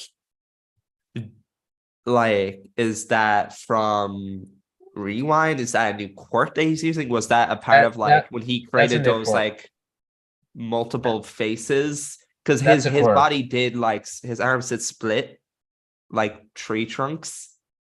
It's So a quirk. I do because, agree it's a like, new quirk, but I wonder where we could go with that. Hold on, you said which Well, page the you On the were- final cracks- page. The thing with the cracks though is like they kind of have like this very like the cracks that appear on bodies, they're like kind of like circuitry almost, or like very Yes. precise. Whereas those look more like gashes. So I think that's just the quirks. Mhm. Yeah, that might just be. My question for you guys is, especially looking at All Might's face, unless we have like a shorter chapter, we do a bit more hopping around next chapter. Obviously, it's like really hard to like see him. But like when you zoom in and you like look, you got a lot of blood, a lot of sweat, and All Might's eyes are. It looks like he's fading. If I'm honest, it doesn't look like he's. Even if he doesn't like die right here, it's hard to see him staying conscious. Yeah. So do we think that, let's say All Might passes out after trying out some stuff, do you think that like this is a case of All Might? Because I can see All For One kind of pulling a Dobby here, right? Because my buddy Woodrow is moving this week, and the apartment that he's moving into, the previous tenant didn't move out on time. There's been all kinds of delays. So he's been staying over with us until he can get in probably Tuesday-ish, looking like. But I had him watching My Hero because he hadn't watched season 6 yet. Mhm. And I'm just kind of looking at where like everybody is. And I just with We how still much, we still have the Sero moment that And we still have Horikoshi- the Aizawa as well. right. yeah, I think Kurogiri. Look, it's one thing for Deku to like be streamed to the world, but I think everybody has to be there to actually see him do what he's doing. I won't. and I think Kurogiri might warp everybody to like UA. So No, I can see that and the absolutely thing happening. I was curious about with All Might is Dobby kind of, hey, you want to see a dead body? a dead body, ladies and gentlemen. Wowzers! And part of me is like, could that be what we get with All Might here? Like, hey, here's All Might. Well, he plops him right in front of Deku. Yeah, Hmm. I don't know. That seems that seems that seems way too cruel. I can see it happening. I just don't think Corey would do that. I'd be 'Cause happy to, have my mind changed. So it's one of those, we agree that it's in character for All For One to get Yes. that cruel, we're just not sure.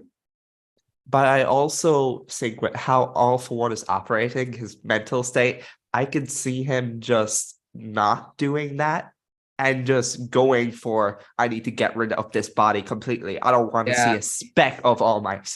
You know what? I was wondering if he was going to like if Shigaraki was going to absorb his quirk for like a power boost, but I'm starting to lean towards like All For One is actually going to die before he gets there, because like after all this effort, after all this, man, I can see All For One, like, as he's nearing UA and like the battlefield, I could see him like dying, like he's It would slowly be so- rewinding out. it would be so ironic if he's like just right there with Yes. like just barely within distance, and he's about to use the warp quirk. He's like, "Yes, victory is mine." Yeah. And then Bakugo saves the day. And then he blows All For One. I'm half serious, by the way. I mean, know. Bakugo, I don't think if you Bakugo is out exclude, from the Okay, count you yet. know if what? you exclude like Heroes Rising, Bakugo has never had a huge victory against like a big bad. So it'd be kind of funny if his big victory against a big bad was when All For One was about to die. You know what would be such a fitting death for All For One though? That like because like he's like evidently he's got a very overblown sense of self-importance. He thinks he's the main character. He Mhm. thinks he's the ultimate demon lord. He's gonna win. It would be so fitting if like he's like in mid-speech, he's going off on all his nonsense again, and he just rewind completes and he just vanishes. And it's like, Yeah, that'd be anticlimactic to be sure. yeah, just like completely random, like not even like a grand finish. He's just gone. If I'm honest, part of me expects Bakugo's quirk reference to be All Might being like, you know how I said I was gonna win and I didn't plan to die? JK. Ah, No. man. No, I can see us getting a vision of what All For One intends to do to All Might, that whole cruel and unspeakable death thing. But, once we get that vision, we kind of know that that's about to be thwarted, as is typical, But yeah, I'd like to see it. I feel like, he would do something like horrible, like have All Might on a spear or some kind of crucifixion and is like, I intend to wave you across the battlefield, and just to see Midoriya's face or whatever. Like, gosh, All For One would do something so cruel. I mean, he was going after Bakugo specifically, so he could. For the same reason, yeah. Yeah, he was driving him nuts. Mm-hmm. Like, and it almost worked. Like, if Miria hadn't calmed him down, he would have had his back broken in half. Yeah. I didn't really get a chance to weigh in earlier because I really wasn't sure what to say. Because when I speak matter of factly, I think people take it the wrong way, whether it's on Twitter or in real life. But like, no, I don't like using the takes of Bakudex and like projecting it so broadly. Not because, I mean, it's cringe. That a lot of them, like the way there's so much emphasis on Bakugo is ridiculous. But I don't want to like think it's ridiculous to the point of like now I'm just projecting onto Horikoshi what Horikoshi should do, whether it is to spite the Bakudex or whatever. Like I want him to have the room to be able to write the story he wants to write, and I think Bakugo can absolutely have a role in the saving of Shigaraki, but I don't think it would be like a direct role in the saving. Yeah, I think it's more like he needs to. It's like save to win to save. However, that dynamic plays out is mostly up to execution. So it's like that's more. I think where we arrived at, where we are like, look, like we know he's gonna have a role. It's just like it still has to be Deku's moment overall. Sure. Like, and there's definitely a way to do that. There's definitely a way to do that. Yeah, I mean, the thing I do appreciate though, whether it's the thematic writing or the character writing, it always feels like he's on a tightrope. Just the way he writes, just Is you have to deliver on the themes while simultaneously making sure that people are happy with the action you're doing. Yeah, and that's really hard to do, both also while maintaining suspension of disbelief and in a superhero manga, no less. Like, oh boy, like people love to tear superhero stuff to shreds. If the 4 hour reviews of Marvel movies online are anything to be or of any indication. But the thing is, though, I think the criticisms of Marvel, a lot of criticism of Marvel, I would say even most criticism of certain Marvel movies are pretty valid. There's a lot of contrivances in there that are for the sake of humor or for the sake of just. There are plenty of things in Marvel movies that I think throw off your suspension of disbelief, and so I think contrivances in general, once people see them, it immediately throws them out. I think contrivances are important in that when used correctly, they keep the story on rails. Like you don't want to delve into minutia unnecessarily when you want to focus on themes, but like a contrivance is a trade-off, right? You get less of one thing in favor of something else. So it really just depends on what the something else is relative to things like contrivances and whatnot. Like, okay, I know a lot of people are definitely not fans of the edge shot situation, and I myself have some grievances with that. But at the same time, I think like, well, what's the trade-off? The trade-off is that we actually do get to it is again centered around Bakugo and whatever Bakugo does next. So that's just sort of where I'm at with it. I want to see what Horikoshi is going to write, and I don't know what that is, and I don't want to project too harshly one way or another just because certain Bakudeks are, or just not even just Bakudeks. There are plenty of people who have cringy takes about MHA online, and I'd rather like keep the spaces in my mind separate for when I'm talking with people on Twitter about what may or may not happen versus like what Horikoshi might actually intend to happen. Like I don't want the two to interfere with each other because quite frankly, one is very toxic and one is very good faith and wholesome. and I'll leave and you all know which is which. Yeah. I wonder what. I wonder which. Yeah. It's a mystery. Mm. Yeah, I'd say I agree. Like, I mean, look, I still want Bakugo to do something. Like, I think he's like, if we're going to all the trouble of reviving him, like, I want that to be, like, I want that to have a payoff. Oh, for sure. You I know? don't want him to be revived and then do nothing afterwards. Like he goes, Oh. you kill him, Izuku, and then he just fecks off to the back of UA. Like I don't want that to be a thing. I want him to have his distraction blast against Cell for Deku to deliver a blow. Yeah. And you know what? He does have a dynamic with at least with All for One. The melding is weird with Shigaraki, but the dynamic with All for One is, I think, somewhat interesting. It's just that All for One is literally him. Is literally season 1 Bakugo. Like quite literally. So in ways like it's almost like Endeavor versus the high-end Nomu kind of thing, where Endeavor was projecting himself onto the Nomu. Obviously that wasn't the end of it for Endeavor. We actually get Dabi, who is much more the case, I think. But in regards to Endeavor and the Nomu, but yeah, no, I think All for One does have interesting dynamic with Bakugo, even though it's not like literally chosen one dynamics like Deku and Shigaraki. I just think like narratively, I kind of like how that was set up during the initial encounter. I agree. Yeah, because they both have that fear in them for again. Like it's like it was one of the cringier things too. Like, why would you be afraid of Deku, right? Like in terms of like Bakugo's thing. Like I didn't really get it for a long time. I think All for One and Bakugo both have a fear. Like it's not completely but they have a fear of change. Well, and I definitely can see like there is more to Bakugo and All for One's relationship that meets the eye. There is that connection. Well, it might be different fears now that I think about it, but like because I think we explicitly get more on terms of like Bakugo's side. Like he explicitly realizes an area where actually I think it is the same thing. Like they realize there's an area where they're weak, right?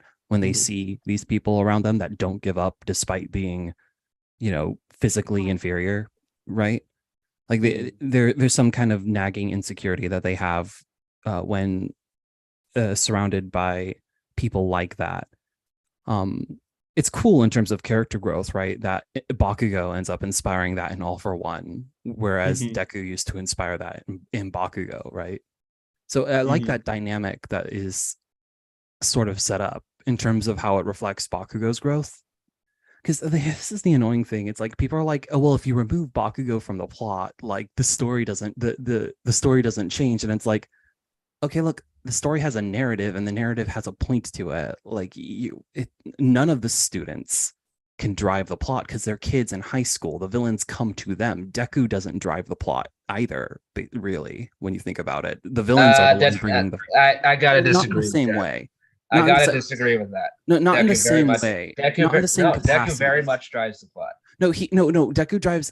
Yeah, he drives the narrative themes, and you're right. He literally starts off by jumping in when he quote unquote I mean, should. like, look, So no, he does drive the plot. But what I'm trying to say is that I the really villains have have to a way of stop you there driving the because plot literally. Like they are the ones who initiate the attacks.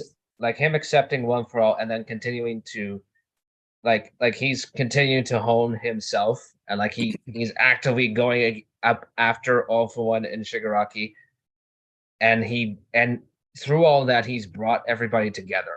So Well, it's the ripple effect. I don't That's who think he's Deku I don't is. think he's as reactive as you're making him out to be. No, I just mean like their literal positions.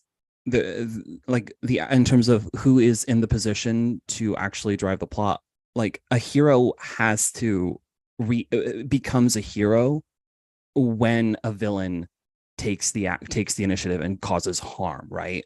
Like it's weird. You can't necessarily proactively be a hero because to be a hero, something bad has to happen first. That's the sort of dynamic I mean when it terms of like literal villain hero plot. It's like a villain has to initiate something for the hero to react to it. That isn't to say that there isn't a proactivity on the part of heroes or that like they don't have a unique Well, I way mean, of interacting with it. I mean, what But you're like describing though, that's kind of a lot of like that is just a hero villain conflict it's for neither sure. here nor there really. Like I like mean, I think like people take proactive and reactive like a bit too like those are just things. Like whether that's good or villains. bad depends on the Yeah. context of which they're doing I it. mean, villains normally instigate conflict, but like I think that's not quite the same as like driving the story. Well, right, but that's yeah, I guess you're right because the story has to actually follow a protagonist and their actions. So, like, yes, I guess it's easy to end up conflating those.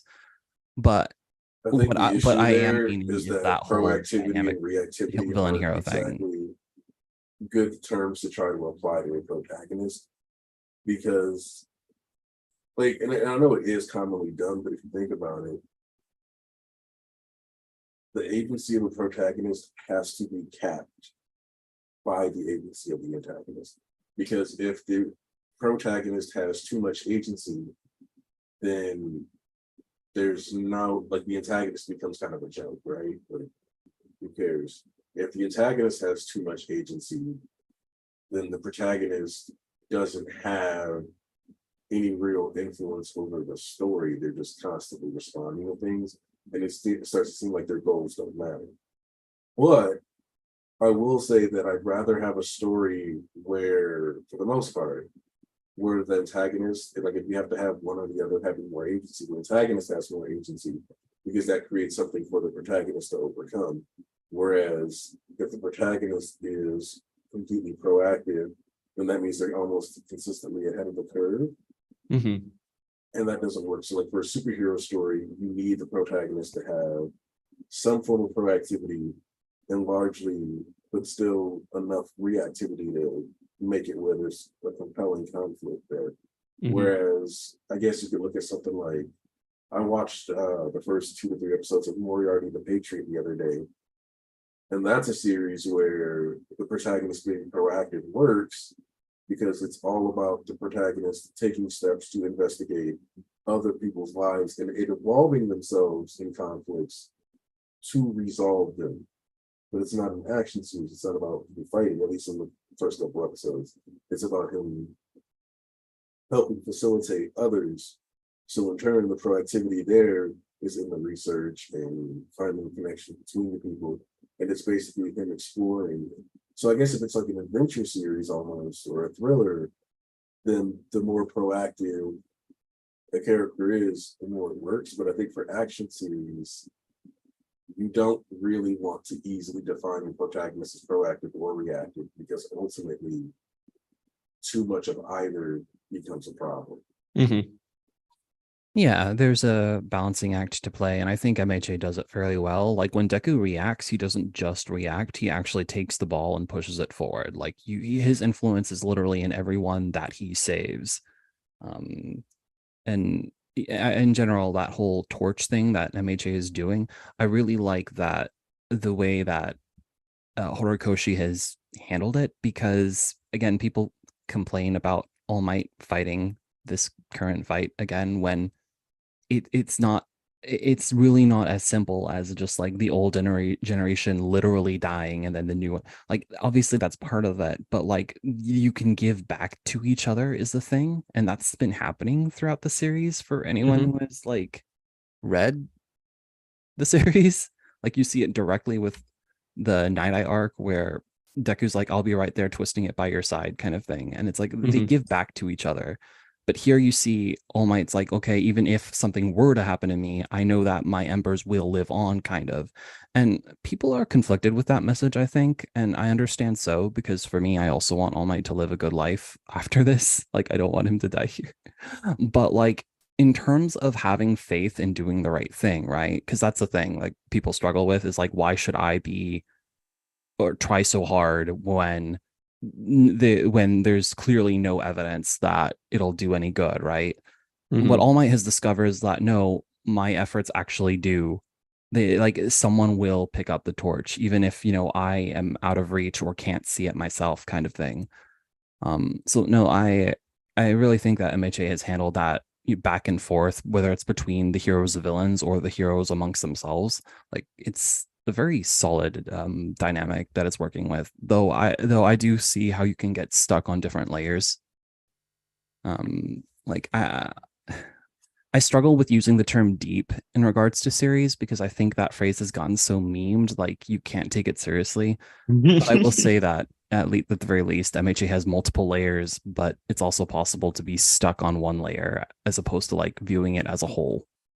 So, I mean, that's quite literally what a big chunk of the fandom does. oops. I mean, from the standpoint of, think about it this way. Ships are a layer of any story. And Well, we it's more of a have, deconstruction, actually, I think. Like from what I remember from my literary classes in high school, you can like deconstruct a story and frame it however you kind of want to, which is what's annoying about deconstruction generally, because like it doesn't really serve a point other than whatever it is you want it to be. I mean, it's not necessarily annoying. It can be interesting exercise, especially if you're examining like cultural influences on a work. But like it's not, it doesn't really, it can be used pretty maliciously or just without regard to any actual like artistic intent. Yeah, That's mostly my issue with it. Like art can be interesting, you can kind of consume it however you kind of want to, but like that's really not romantic to me. Just the idea I that you can't pass on what you want to say because someone's going to be out there and construe it however they want to. yeah, it's like I think you have to like there's something called Occam's razor, and I think that's how you have to like when you read a story, that's generally how you have to do it. Like what is being shown to you, what is being told to you, what is being clearly implied to you. You are meant to take that and you are meant to digest that and you're meant to remember that for when things happen later. And I've found that like some things come back in this final arc that people are confused by is like, oh well, why is this happen? It's like, well, I can point you to this earlier part of the story that kind of foreshadows all this and does the setup. And I don't just want to talk about ships all the time, but like I feel like a lot of fans, and this is nothing new. Like people act like MHA was like the start of it all. It was not. I guarantee you, it stretches And way it didn't back. start with anime either. No, it did not start with anime. People, I think we as a species are romantics at our core, and for better or worse, we kind of tend to apply that to media where we see any type of intense relationship or prominent relationship, and we kind of attribute some sort of extra romance aspect to it, like an extra level of intimacy. And I think sometimes it's on the mark, and sometimes you're kind of overthinking things. And when you overthink things and you act like your way is the only way to really read the story, and anybody who says otherwise is being stupid, you kind of end up looking like the stupid one anyways. That's just my opinion. Yeah, no, the people that specifically you were responding to, like, no, they are so far into it, like it's, it, I mean, you know, again, uh, people are absolutely free to read and consume media how they want. It's just you really shouldn't do it that way. Like you will get more out of like more tangibly real things, but okay, sure. It's just one of those things where it's like,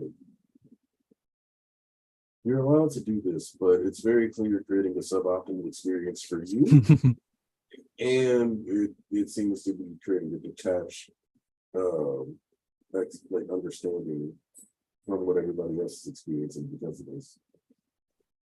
But gotta be you. If that's gonna make you happy. Like, I just at the end of the day wouldn't rather just not take that contingent of the fan base like too seriously, because then you start like then it kind of when you take that into yourself, you kind of risk doing the same thing in the opposite direction. Like I feel like if Bakugo literally just breathes, people will be mad at this point, and I don't like that. It's like that is definitely kind of the like thing that's happening at this point. yeah. And that's why, like, I find Bakugo hate to be like a little forced a lot of the time too. So it's like, I understand that there's been some obnoxious behavioral patterns or whatever from people who are like Bakugo fans, but I also think that at least people like being disingenuous about what you can bring to the story sometimes in the process. So I think the trick for a lot of the community is just understanding the balance and realizing that it doesn't have to be as extreme as it often kind of is taken. Yeah, But we act like everything's black and white, especially on social media, where like there's not a whole lot of nuance, where you're not like talking to people in like an environment where you're just kind of reading a bunch of text posts, and you kind of Yeah. take that however which way you want, which is why some people take what you say as more aggressive than it was really meant to be, like because it can be construed a lot of different ways when there's nobody actually saying it for you to hear the tone of their voice or to even see their facial patterns. Like we pick up on that, and without that we kind of substituted with our own kind of biases. So I think I participate in this too, so I'm not innocent, but I think a lot of times when people get jumped on social media, it is because people are very biased and predisposed to taking something specific ways. I saw a tweet yesterday and I got people so mad, and I was just like, it was literally this. It was just like, oh, Nobara to me, just from looking at her, she's kind of she kind of looks like a lesbian. And that was it. like, and the person admitted they didn't read or keep up with JJK. They were just commenting on the appearance, nothing to say that like they actually thought she was a lesbian in canon. Absolutely none of that. And people That's all it takes. Yeah, and people flipped their shit. It was kind of crazy. And I was just like, this is what was getting all of you that mad? Really? That's it? Yeah, no, and then it's like, oh, the JJK fandom is turning to the MHA fandom. And it's like, oh my gosh, tell me this is your first like anime No. without telling me They're this not is your that first bad yet. anime. Like, I think the best way to go about social media, and I know not a lot of people will take this to heart or try to, but try to remember that the person you're or talking to is a human being.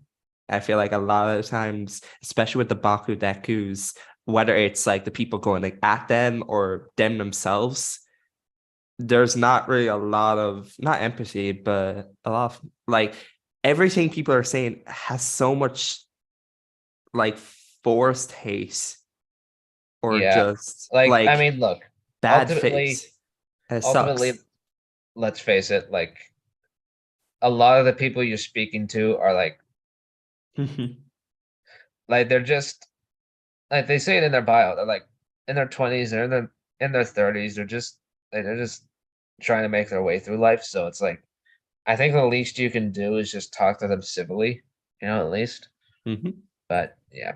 or at the very least, just try not to take everything so seriously. Like it's like, okay, even if people are upset or taking things out of proportions, like Yeah. it's like it's not really necessary It's for like as individuals when to, I see people say like, "Oh, Chaco's a lesbian" to me, I'm like, do I get mad at that? Do I see people say like, "Oh, I think Deku is gay"?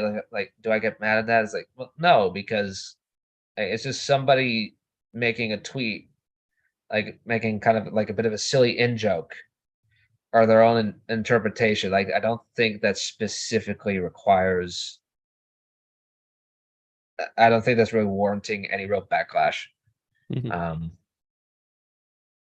I wanted to say before I forget, but there's this really cool line that someone pointed out when All Might is saying, let's do our best. He repeats that, and he's actually repeating the lines of the last woman he saved when she's up there saying, I'll do my best, so you do your best too. That kind of thing. Like he's repeating her lines, and that's just so cool to me. Just I love how tightly written everything is in MHA. It really bothers me when people say that it's poorly written when like it's not. It's just not. Like even if you don't like what's happening, even if you don't like what's happening necessarily, it's like it's not badly written. Like it's really good if you just connect some dots. Always gonna be that way. So I think a lot of people. I think one of the downsides to the social media, I always say that the forum days were probably better for fandom discussions because of how organized it was, right? Like you can be like, oh shit Twitter, but like shit Twitter isn't actually a thing, right? Like it's just Twitter and there's a bunch of people who talk about ships. I feel like on it should Twitter. be its own thing. Like, and people Just put like people a have been wall putting- between shipping and non-shipping. And so you there used not be to crossover. like I spent a lot of time on the League of Legends forums back in the day.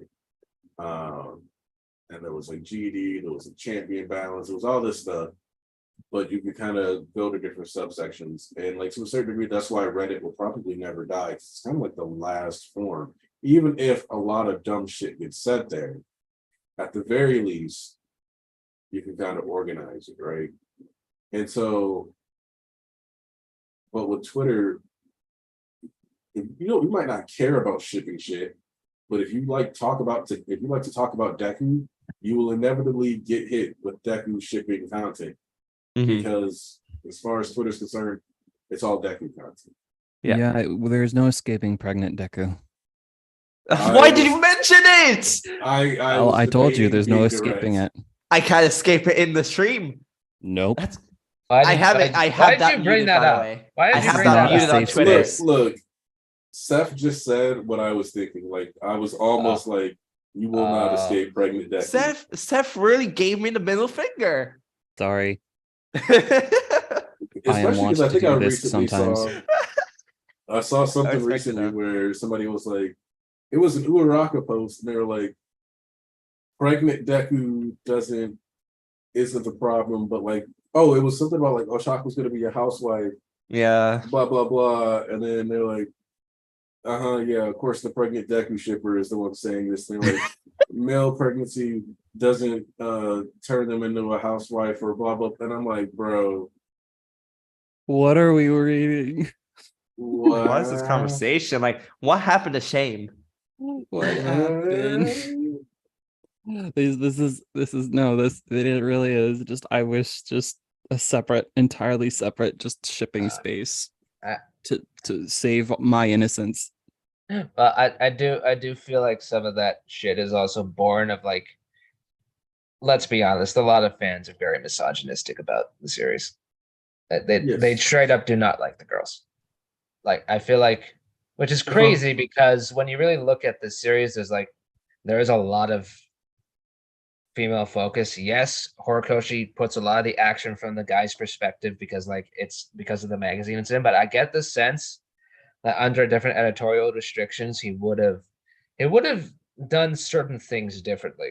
Like there's more like there's kind of like even Nejire is like she's kind of a sapphic character, let's be honest. Like I mean, Yeah. honestly though, actually, I don't find any of the girls to be particularly inferior to any of the boys in terms of like just no. side character wise. Like when you have a main character, they're treated like a main character. When you have a Mhm. side character, they're treated like a side character. And I feel like that's consistent regardless of their gender.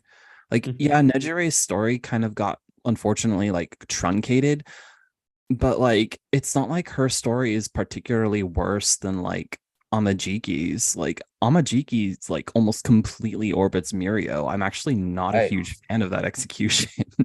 And it's like when and people very much pick up on that with the girls, but they do not attribute any of that same energy to the guys. And it's like, well, that's not really fair. You're saying And- this because you want the girls to fit like this entirely different criteria. And like a lot of fans are like this. It's not just shippers. A lot of fans, whether they realize it or not, go into these series expecting the girls to hit like higher bars than the guys because that's what they have to do. They have to hit those expectations to be like worthy of standing next to the guys. And I just find that really silly. So I'm gonna take my soapbox for a second and throw my turd at Tabata a little here, but one of the biggest things that I feel like happens with the MHA women is they get it on both sides. There's a lot of girl power people who are upset that they're not just dunking on the boys at every avenue. But then you get the flip side of this, which is that in reality, a lot of people are mad that the girls aren't as trophy because you want to tell me that Noelle's way better than Uraraka but I'm like, Noelle's a boring tsundere. Well, she's not really a tsundere. Yes, she is. She is She's a not what? textbook tsundere. Oh, Sunray. Oh, I actually said super for a second. My bad. No. And I'm like, she's not as sexualized. So I was like, really, it seems like there's guys who are hating. She's got her titties hanging out in every freaking transformation. Like So to me, it comes off as a lot of guys hate on the girls in MHA because most of them aren't nearly as sexualized as someone like Noelle or some of the other girls. man, And a friend of mine was like we kind of like a while back we were discussing like Ochako and Noel, and he just like lobbed all this like all these panels of her like with her ass hanging out and her boobs front and center, and I'm like, dude, do you really realize what you're saying here? No, What a but good like character. my like problem with the Noel like discussions, right, is that a lot of like 95% of them are all about her rawness, her swag, like how cool she is, like she's so strong, but not a single discussion about her character, and that shows that no one gives a fuck about like people try to push like, oh, we should strive for shonen to put more emphasis on female characters, but instead of, they don't keep to that. They always talk about how strong they are, how cool they look, and how they are able to stand like toe to toe with their male counterparts. And that's And not isn't that a for most healthy way to go characters? about this. Hmm? Isn't that it for most characters? Oh, That's absolutely. like But I how I see view more. most like how people go from male and females. Like if you want their character to be like relatively talked about, like if anything, people always bring up the raw and big fights people bring up. And Yeah, no, I the think rule that's generally is why strong. people need I- to look for the MHA females. Is why they don't mention it, is because out of like all the big fights for the females, I always see in discussions is that and this is always the thing, is Hori doesn't give them their big fight, their moments always cut off and stuff like that. And that's what I primarily think a lot of the hatred for the My Hero females comes off to, is the fights. Whether it's like good because like Toga's and Ruckus talks about their whole thematic discussion and whatever, people legit just want to see hands to hands 24/7. Or at least like Nejire, like where Amajiki got his whole thing with the trash trio, her fight in the overhaul got off screen, even though he was literally a bum. So it's like, even though he was a bum, people wanted to see her fold that bum. And that's Yeah. literally all it is. Like, I mean, I just saw a tweet right now about like, oh, JJK culling game is like, it's not as bad as people are saying it is. And like, I agree with that, but at the same time, like, I'm not super into culling game from JJK specifically because while the fights themselves are good, I do not give a crap about barely anybody who's engaging in them. Yeah, I get no emotional like response with these fights. Aside from the Higuruma fight, I was going into each fight, like what I took away from it was, oh, that was a good fight. Great Yeah, choreography. I love the Yuji fight because it was actually him like confronting, like owning up to what happened in Shibuya and accepting that Sukuna was his responsibility. And you kind of go through the rest of the arc, and it's like, okay, I guess we're still fighting because it's action focused. And actually, you know, like Maki's fight kind of started off interesting to me, and then they rolled out like the hyperbolic space chamber kind of thing, and I was like, whatever. But anyway, that's that. I think what kills my like mood with how people discuss female characters, like I said, they mostly prioritize their fighting prowess, but I see more people discuss, let's just say, for example, like even if there are male characters who get talked about because of their fights, I see more discussion about their growth as a character than I do see a female character who's on the same level of writing, but it doesn't Also, matter because it's just how strong they are that people care about. one of the big red flags for me for the sexualization topic, though, is that ultimately, hands down, I don't think there's a better woman in Jump than Fuko. No, absolutely, I agree. But one, obviously, the series, like some people didn't want to read through the first chapter, which I get. So it's a little weird, but the fact that there's like, if I asked you, give me 3 panels of Fuko being sexualized, I don't know if you can do it. It's like Tozuko focuses like all the wee brain stuff into like the first chapter, and he gives it to you full out, and then it gets way tamer. And like, even when she's like, you know, letting Andy get like that skin to skin contact or whatever, it's not like you get like under boob shots. At least I don't remember any under boob shot, like side boob shot. Like the closest you get to that is when she's wearing the dress for the ball at the boat in Brazil, I think. And it's more, and that is that's more not sexual, that's formal. Yeah, that was more like a showcase of how beautiful she actually is, too. Like she wraps herself in like all that clothing to like restrict contact, and she kind of looks like a boy sometimes, but no, like you actually see her and like she's actually a very beautiful woman. And like here's another thing. I think a good test of an author and how they treat female characters, and Fujimoto is kind of a master of this, is how pathetic he can make them, if you get my meaning. Like, Mhm. because I'm not interested in like, oh, super strong female character. That's boring. Give me a character with vulnerabilities. Give me a character with multiple layers to them. Give me a character who might be kind of weird and pathetic in one instance, but comes back and is very proficient. And like I think with MHA, like it is a bit different. Like I wouldn't say any female characters are kind of presented as pathetic, but like they do have those moments of vulnerability and weakness too that I don't think people appreciate. I think a lot of it comes down to is like when you get too much of one spectrum, people will tend to overlook certain things because you're not going into the other side. You know what I mean? Like if Yeah. you're too emotional or like deep on the spectrum, but if you don't have enough raw moments, then it's like you're too emotional and kind of boring. If you're too raw, then you're just pretty bland, but just all fight. And it's like you just got to be the middle ground. Also, I'm gonna be real with you. Like, I'm trying to think of like with JJK specifically, all of them are pushed towards one extreme and it bores the shit out of me. Yeah. Most of them feel like the same character except for you. It was crazy to me because like Nabara was like, I hate to say it, but she was praised for absolutely bare minimum stuff. Like, I'm sorry. Like, I mean, she had some cool fights for sure. I think that on that level, that was fine. Like Gege's action is perfect. But when it came to these character moments, she would just say stuff and reflect on stuff that just felt it just came out very shallow, like just kind of generic. Like I remember during like the tournament arc or whatever, like the fight between the schools, whatever that's called. She has this encounter with the girl on the broom, and she's just talking about like, oh, I want to enjoy Momo.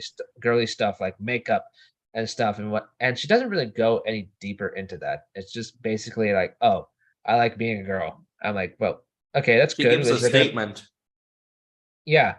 Is there going to be anything else to follow that up? And there wasn't. And then even after like the death painting arc, she starts talking about like, oh well, I wanted to look for a place to belong and find my own kind of community, like and symbolize with all these different chairs in a classroom. And it's like, okay, well, is her backstory going to go into that? No. And kind of doesn't really. I'm like, oh. And that was when it started becoming apparent to me that Gege as a writer was not super interested in certain elements and just kind of throwing stuff out there to serve as kind of emotional beats to the story. And I think as time has gone on, he's arguably gotten worse at that. I'll be honest. That's just me being 100% honest. Mhm. No, it's definitely like a weird habit of this where you just kind of like floats ideas, but it's like, oh, it's okay. You don't really have to do anything with this thing. I'm not floating. I'll float this. It's like, well, can you do something with it? It's like, yeah. It's Mhm. pretty girl. You wait like that. Okay. But yeah, I think we're getting a little deep in the weeds. Yeah. I think it's a good time to start the wrap up process here. Coyote, since you came in later and didn't say a lot, you want to give your overall thoughts on the chapter before we start wrapping up? Sure. I mean, overall, there's not much to really complain about. I thought a lot of the stuff that was going to happen in this chapter was going to happen. A lot of people are relatively upset with Aoyama's fight being short and I guess cut off, but necessarily I kind of always thought, especially going into the later portion of the arc, that it was going to be relatively short because it's near the end of the war, as well as like I kind of always thought it was going to be 1 chapter to 2 chapters, and it being 7 pages is almost a chapter, so it doesn't really bother me that much, especially when it's like very wordy compared to most. And I find most interesting, and I brought this to Tarnish, is all for one in most of the panels, except the last one, isn't showing his rewind effect compared to the other chapters. Like you always see the rewind effect on his face, his arms, his body, like the upper body specifically. But in all those panels, I didn't see any of them this chapter. Tarnish told me it could be just Hori not having enough time. It could be that, but whether that means something next chapter is interesting. So You actually do see one little panel where you see a little Yeah, at the wisp end. of rewind. Yeah, at the end. and I don't know if that's because he's taking damage and that's bringing out, but whether it's that or not is interesting to think about the least. And for the whole Iron Might thing, I understand the whole debate on whether or not Iron Might is overpowered and not. I think it's strong, but I think the whole idea is like, yes, you can have it if you want to be a quirkless hero, but at the bare minimum, you should be fighting B tier villains and just doing like saving people actions more than facing like the higher threats is how I view it. Like you're not going to be like the top 10 with that quirkless power is how I view it.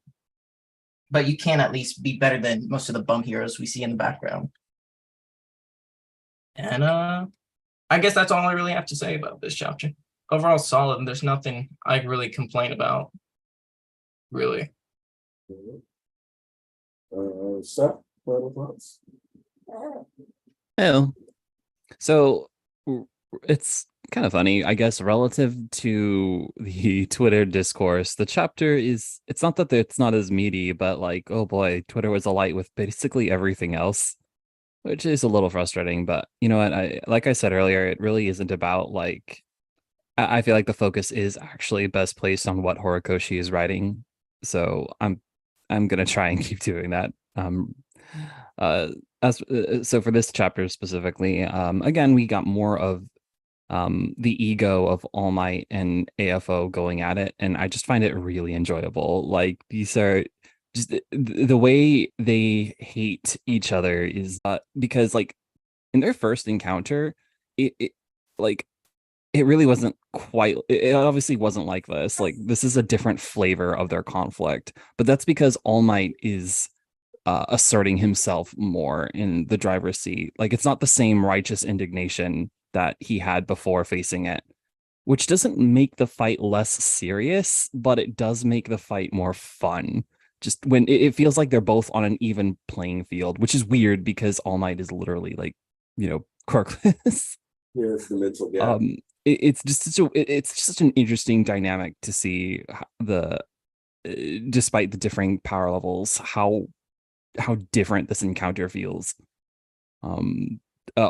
Anyways, I really like the quirks on display. Just the maze of spikes, for example, that attack is really cool. Just he can turn any hallway into a death trap, or of course he has the actually this quirk looks similar to Nines with the weird heads that he is able to spawn, but it's not exactly the same because those were like metal dragons or something, where these are just white dragons coming out of his back. Yeah, whereas these are just like nightmare fuel. So yeah, like I don't know, the dynamics of this chapter continue to be, or of this fight continue to be just strangely lighthearted and enjoyable, despite being a very clear and dangerous battle to the death. So I don't know. I just like this tone. It keeps me excited and on the edge of my seat because you know things can take the darkest turn at any moment.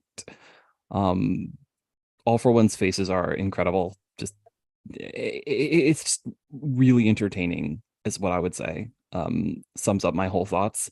But we do get into some meat with Aoyama and All Might, and they actually do have a cool parallel, both being quirkless technically and such. So I'm actually glad the story wasn't derailed to go into detail about Aoyama's fight.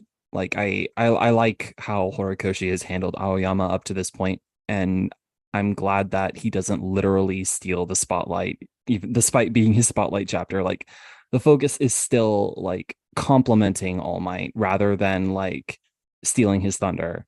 And and in the same breath, it's a good moment for Aoyama. I'm really glad that he's able to take the mantle of hero again. Like the shot is obviously a direct reference to when Aoyama attacked Deku, but this time instead, Hagakure gets to take it. Because yeah, Aoyama cannot aim his light anymore, but she can. So it was just nice to see them actually team up for the end instead of, being in conflict like last time. So overall I'm pretty happy with this chapter. Obviously not as intense as previous chapters, but that's not how storytelling works. You do have ebbs and flows in the narrative, so I enjoyed this. I will say, yeah, looking at All Might gets more and more concerning because he's laughing and all that, but like his face at the end looks very, very what's the word? He's super beat Drained. up. So like the tone is just it's not that it's out of control, but like it makes you feel a lot, I should say. So yeah, I had a good time with this chapter this week. Nothing too deep here, but there isn't nothing either. So I'm overall satisfied. All right, Volt. It was a very nice follow-up chapter after last week. It was nice to see Aoyama's moment and how that really synced up with All Might making sure that the naval laser quirk attacked off for one of the key moments, kind of like this irony payback for what he did to them. And like the thing with the suit is like very much running out. Like again, All Might is really the only one making it work. Like it's because he's him. He was doing his job for 40 years, so that muscle memory and that training that doesn't go away. So he's really bringing it to full effect because of what he's doing. And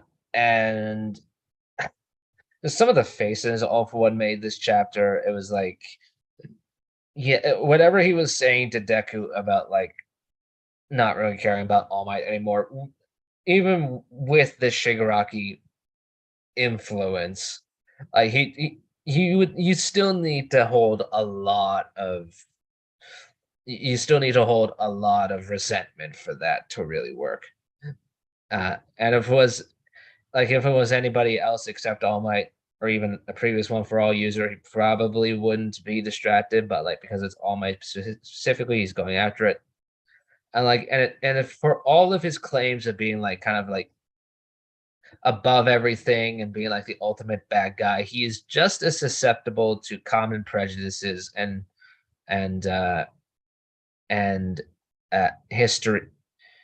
Let me rephrase that. He's just as susceptible to like anger and hate as anybody else is in the end, like as detached as he tries to make himself, like simply in effect of his plan, even though Shigaraki is influencing him.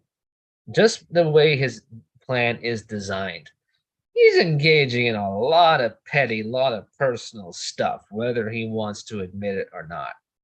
Like, and he kind of admits it at certain moments when he talks about like getting to people, but he genuinely seems to think of it like he's playing a game and isn't really personally invested.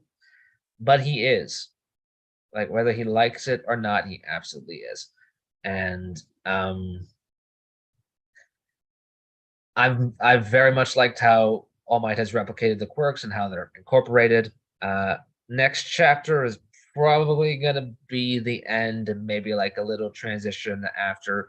But yeah, as All Might's real last stand goes, this is a pretty satisfying wrap up for it. I think everything's really coming full circle for his character. Whether he lives or dies, we're gonna see what happens. Like he's still got Stain waiting in the wings. Bakugo has to be revived at some point. Like he has to do something. There's Sero, but he's in a whole different area. Still Kurogiri. There's still a lot of things to really address, even beyond Aoyama. So yeah, very happy this week. I've really, I think it was kind of shaky here and there at certain points, but I think this arc really stabilized once Shigaraki made his comeback. I've really loved absolutely everything that's come since. Very encouraged about how the series is ending. All right. And Thomas? Hello. So this week has been great for both. Well, not for both, for anime fans in general. The One Piece live action, fantastic. And for My Hero, like this chapter was great. I will say, like, I agree that I do like how Hori approached Aoyama. I can't lie and say I didn't feel disappointed. Like I love Ayama and the traitor arc may be controversial, but I do enjoy it. And I love Ayama as a character, so I would have loved to see more out of this fight. But I can't say I'm mad because at least I get to see Ayama versus Kunaida. I get to see Facum. As long as he doesn't die, I get to see one last moment with Facum. And then seeing Toru help Ayama, it was great. I'm loving the All Might versus All for One fight. Like I believe it was Volk who mentioned it. Like even if he told Deku, I'm no longer interested in All Might. You could tell All for One is like if you ever been to a breakup and you think of your ex, it's kind of like All for One. He kind of you can tell he's attached to him. Like the facial expressions he was making were both fantastic, but just terrifying.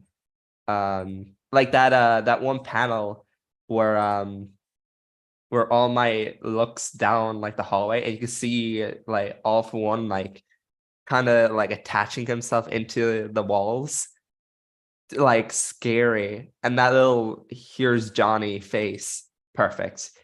I think like out of 10, I would give the chapter a 9 out of 10. It was fantastic. And seeing like the little panels of All Might, like that nice Kamino reference where he's just alone in like the cold and the storm. But then later on, you see that, he has everyone by his side. He's thinking of everyone.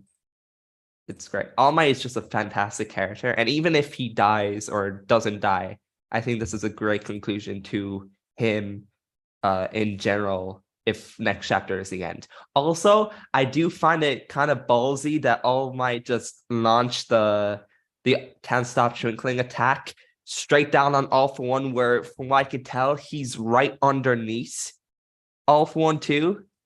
So in a way, he's kind of taking himself out. If it does land, I kind of worry for All Might, but I assume All for One's going to block it and maybe give All Might a bit more time to, live a bit more. But in general, I'm happy with this chapter. What I will say to everyone here, make sure to stay safe, like the stream, eat some food, drink some water, take care of yourselves because mental and physical health is important. And that's it. I'm out. So give a thanks to everybody who came through today. I appreciate everybody who stopped by. I'm gonna go see if I can get this baby laid down in bed. This chapter was great. I'm actually looking forward to the next chapter in 2 weeks. And hopefully by then I'll have also watched the One Piece live action and give my thoughts on that too. Let's go. It's pretty good, I have to admit. All right. Very good. I'm seeing a lot of positive reviews. So yeah. I'm looking forward to it, and I hope you guys all have a great next week or 2 weeks. Who knows? Maybe I'll find something to do next Sunday. We'll see. All right, that's it, and we are out. Wait, out. Hold on. We're still talking about out.